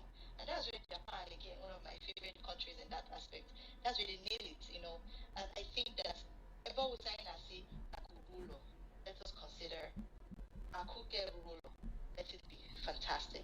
And that being said, I'd like to introduce my wonderful sister, Honor Vandora. You're welcome to the station. Please, you have the mic. Thank you so much, one of my service culture. Kunye, good morning, every single one of you. Hey, Dr. Nemeka, thank you so much for honoring the invitation. Kalu, thank you so much, each and every one of you. Yeah, I was the most on no, my after the chicken, Inchanangulu, one gallon, I had to lose mana, what's an ambulance, but thank God I eventually made it on, and I'm glad to be here. I have a question for for our beautiful guests, but let me move this mic along real quick so that we can take a little more questions from other people before that, as you know. Priscilla, because how did Casey actually we do Carlos something before? Casey, you can ever one. Casey, yes. Okay. Casey is not so French. I just want to say something. Before you get your case, I just want to say something. I just want to make another announcement. All the guys, if over some time. Alex Onyia is a visionary pioneer of something new in Nigeria, especially in Igbo. He is building very interesting initiatives that develop our education framework beyond what the government is doing, and it's fascinating. He posts this all the time on Twitter. You know, and all around they're very intricate, very interesting. But more because too much. But I want you to understand that I got somewhere when it comes to education, and very soon, maybe in the next 4 weeks or 3 weeks, we will bring him on the show to talk about education. I get discussing Friday regarding education and Igbo, even if the government is not ready to do their part. I just wanted to announce that going open a video whatever for it from now, because once we're done with economy, we'll go into something else, then education and I got like that. Thank you so much, Alex, again for honoring this invitation. Okay, can I move on? Casey, can you repeat Yaka Miri and Willow? Then I have a comment section. Let's go. Okay, Mr. Badura. Chuka, Dalo. Thank you, everyone. I've had so much ideas from this piece, and to me, all they not very important. Now, I shifted the conversation a little bit. Let's get more practical, because I'm here no, and a lot of people have said it. Now it feels like some of these things, also no. We talk about it, nothing gets done. Talk about it, nothing gets done. People get so many times. So how can we get practical? How can we start the process of making these things happen? Until I identify that I need a community that brings us together as a people who can do business together. It might be a digital space where we can all gather. You know, anywhere business, they have a database for them. They all line up there. And they chose my investments. And then you guys can decide what the investment is going to look like. Debt or equity financing, carbon ownership. And then there's a legal aspect to it. People that will seal the deal. And then there's an educational aspect to it. Provide information for people to know, okay, these are the things you need to look out for in trying your business. So I want us to get practical, and I want to bring the red. Actually, if we need to create a space like this for us to collaborate and have a business, it might be an app in urban nature. What is it going to look like? And how practical can it be so that it can attract a lot of people? Yeah, go ahead. I think you just copy what already exists. Look at Kickstarter, but take away the names. Make it a bit anonymous. So create the ecosystem of Kickstarter, but take away the names of the donors. So if you're looking for an investment, go up there and publish what you want to do, how much you're looking for investors, how much you want from investors, what you want to achieve, and then let people that are okay with it then invest to you. But this then means that you have to then maybe have the validators. Who are going to be the validators in that instance? If you create a validation mechanism around like Kickstarter in Nigeria, then you are onto something. You can see I saw one in Uganda where they are giving people goats. People come and say, I want 2 goats or 3 goats, because that's how they get money. You get goats, those goats are going to do your farming, milk, and all that kind of stuff. Keep the amount people want less than $1 million. For me, if you really want to impact, don't, how do I say this? Segment what you want. If people didn't be below 100,000, those are the market women, the cooperative that you can get 4 women together, like the Grameen Bank, and then you can fund them to scale. You can also have the PE side, where younger folks that are more into the IT or looking for a step up can come in and say, this is our investment, this is what we want to do. You have people that can validate what they are saying, can look at their business plan, can assist them in writing that out. It's not a place where kids come and just get money and then just go do what they want to do. But having a place where you can go and at least shoot your shot, that's what you want to aim for at the minimum. That's really, really it. So I think take it from there. Let me just also shout out to Mr. Alex. Mr. Alex that just spoke. Mr. Alex on here. I read a lot of what he does online, how he has helped the kids. Take him as an example. If he waited for the government, if he wrote a proposal for the government to set up an IT place where kids would learn how to pass JAM, it would never have happened. But he has gone in there, he has done something. Now the government can come and scale him. They can say, okay, can you help us to, increase this or to do one in this local government area? It's easier for a government official to then do this than to say they want to wait for him or wait for the government to do it first. So his model, I like it. If you see a problem, solve it. If you can't solve it alone, get somebody else, solve it together. And then from there, you can then go to government and say, we are solving this problem.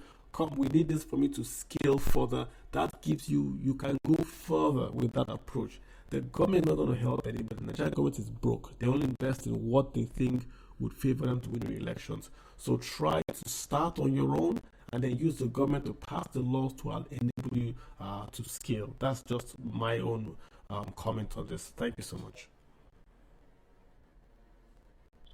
Thank you so much, Mr. Kalu. Thank you. Casey, I hope that his response your question to an extent. If that is positive, okay. Casey, should we put anything called? Was that cookie?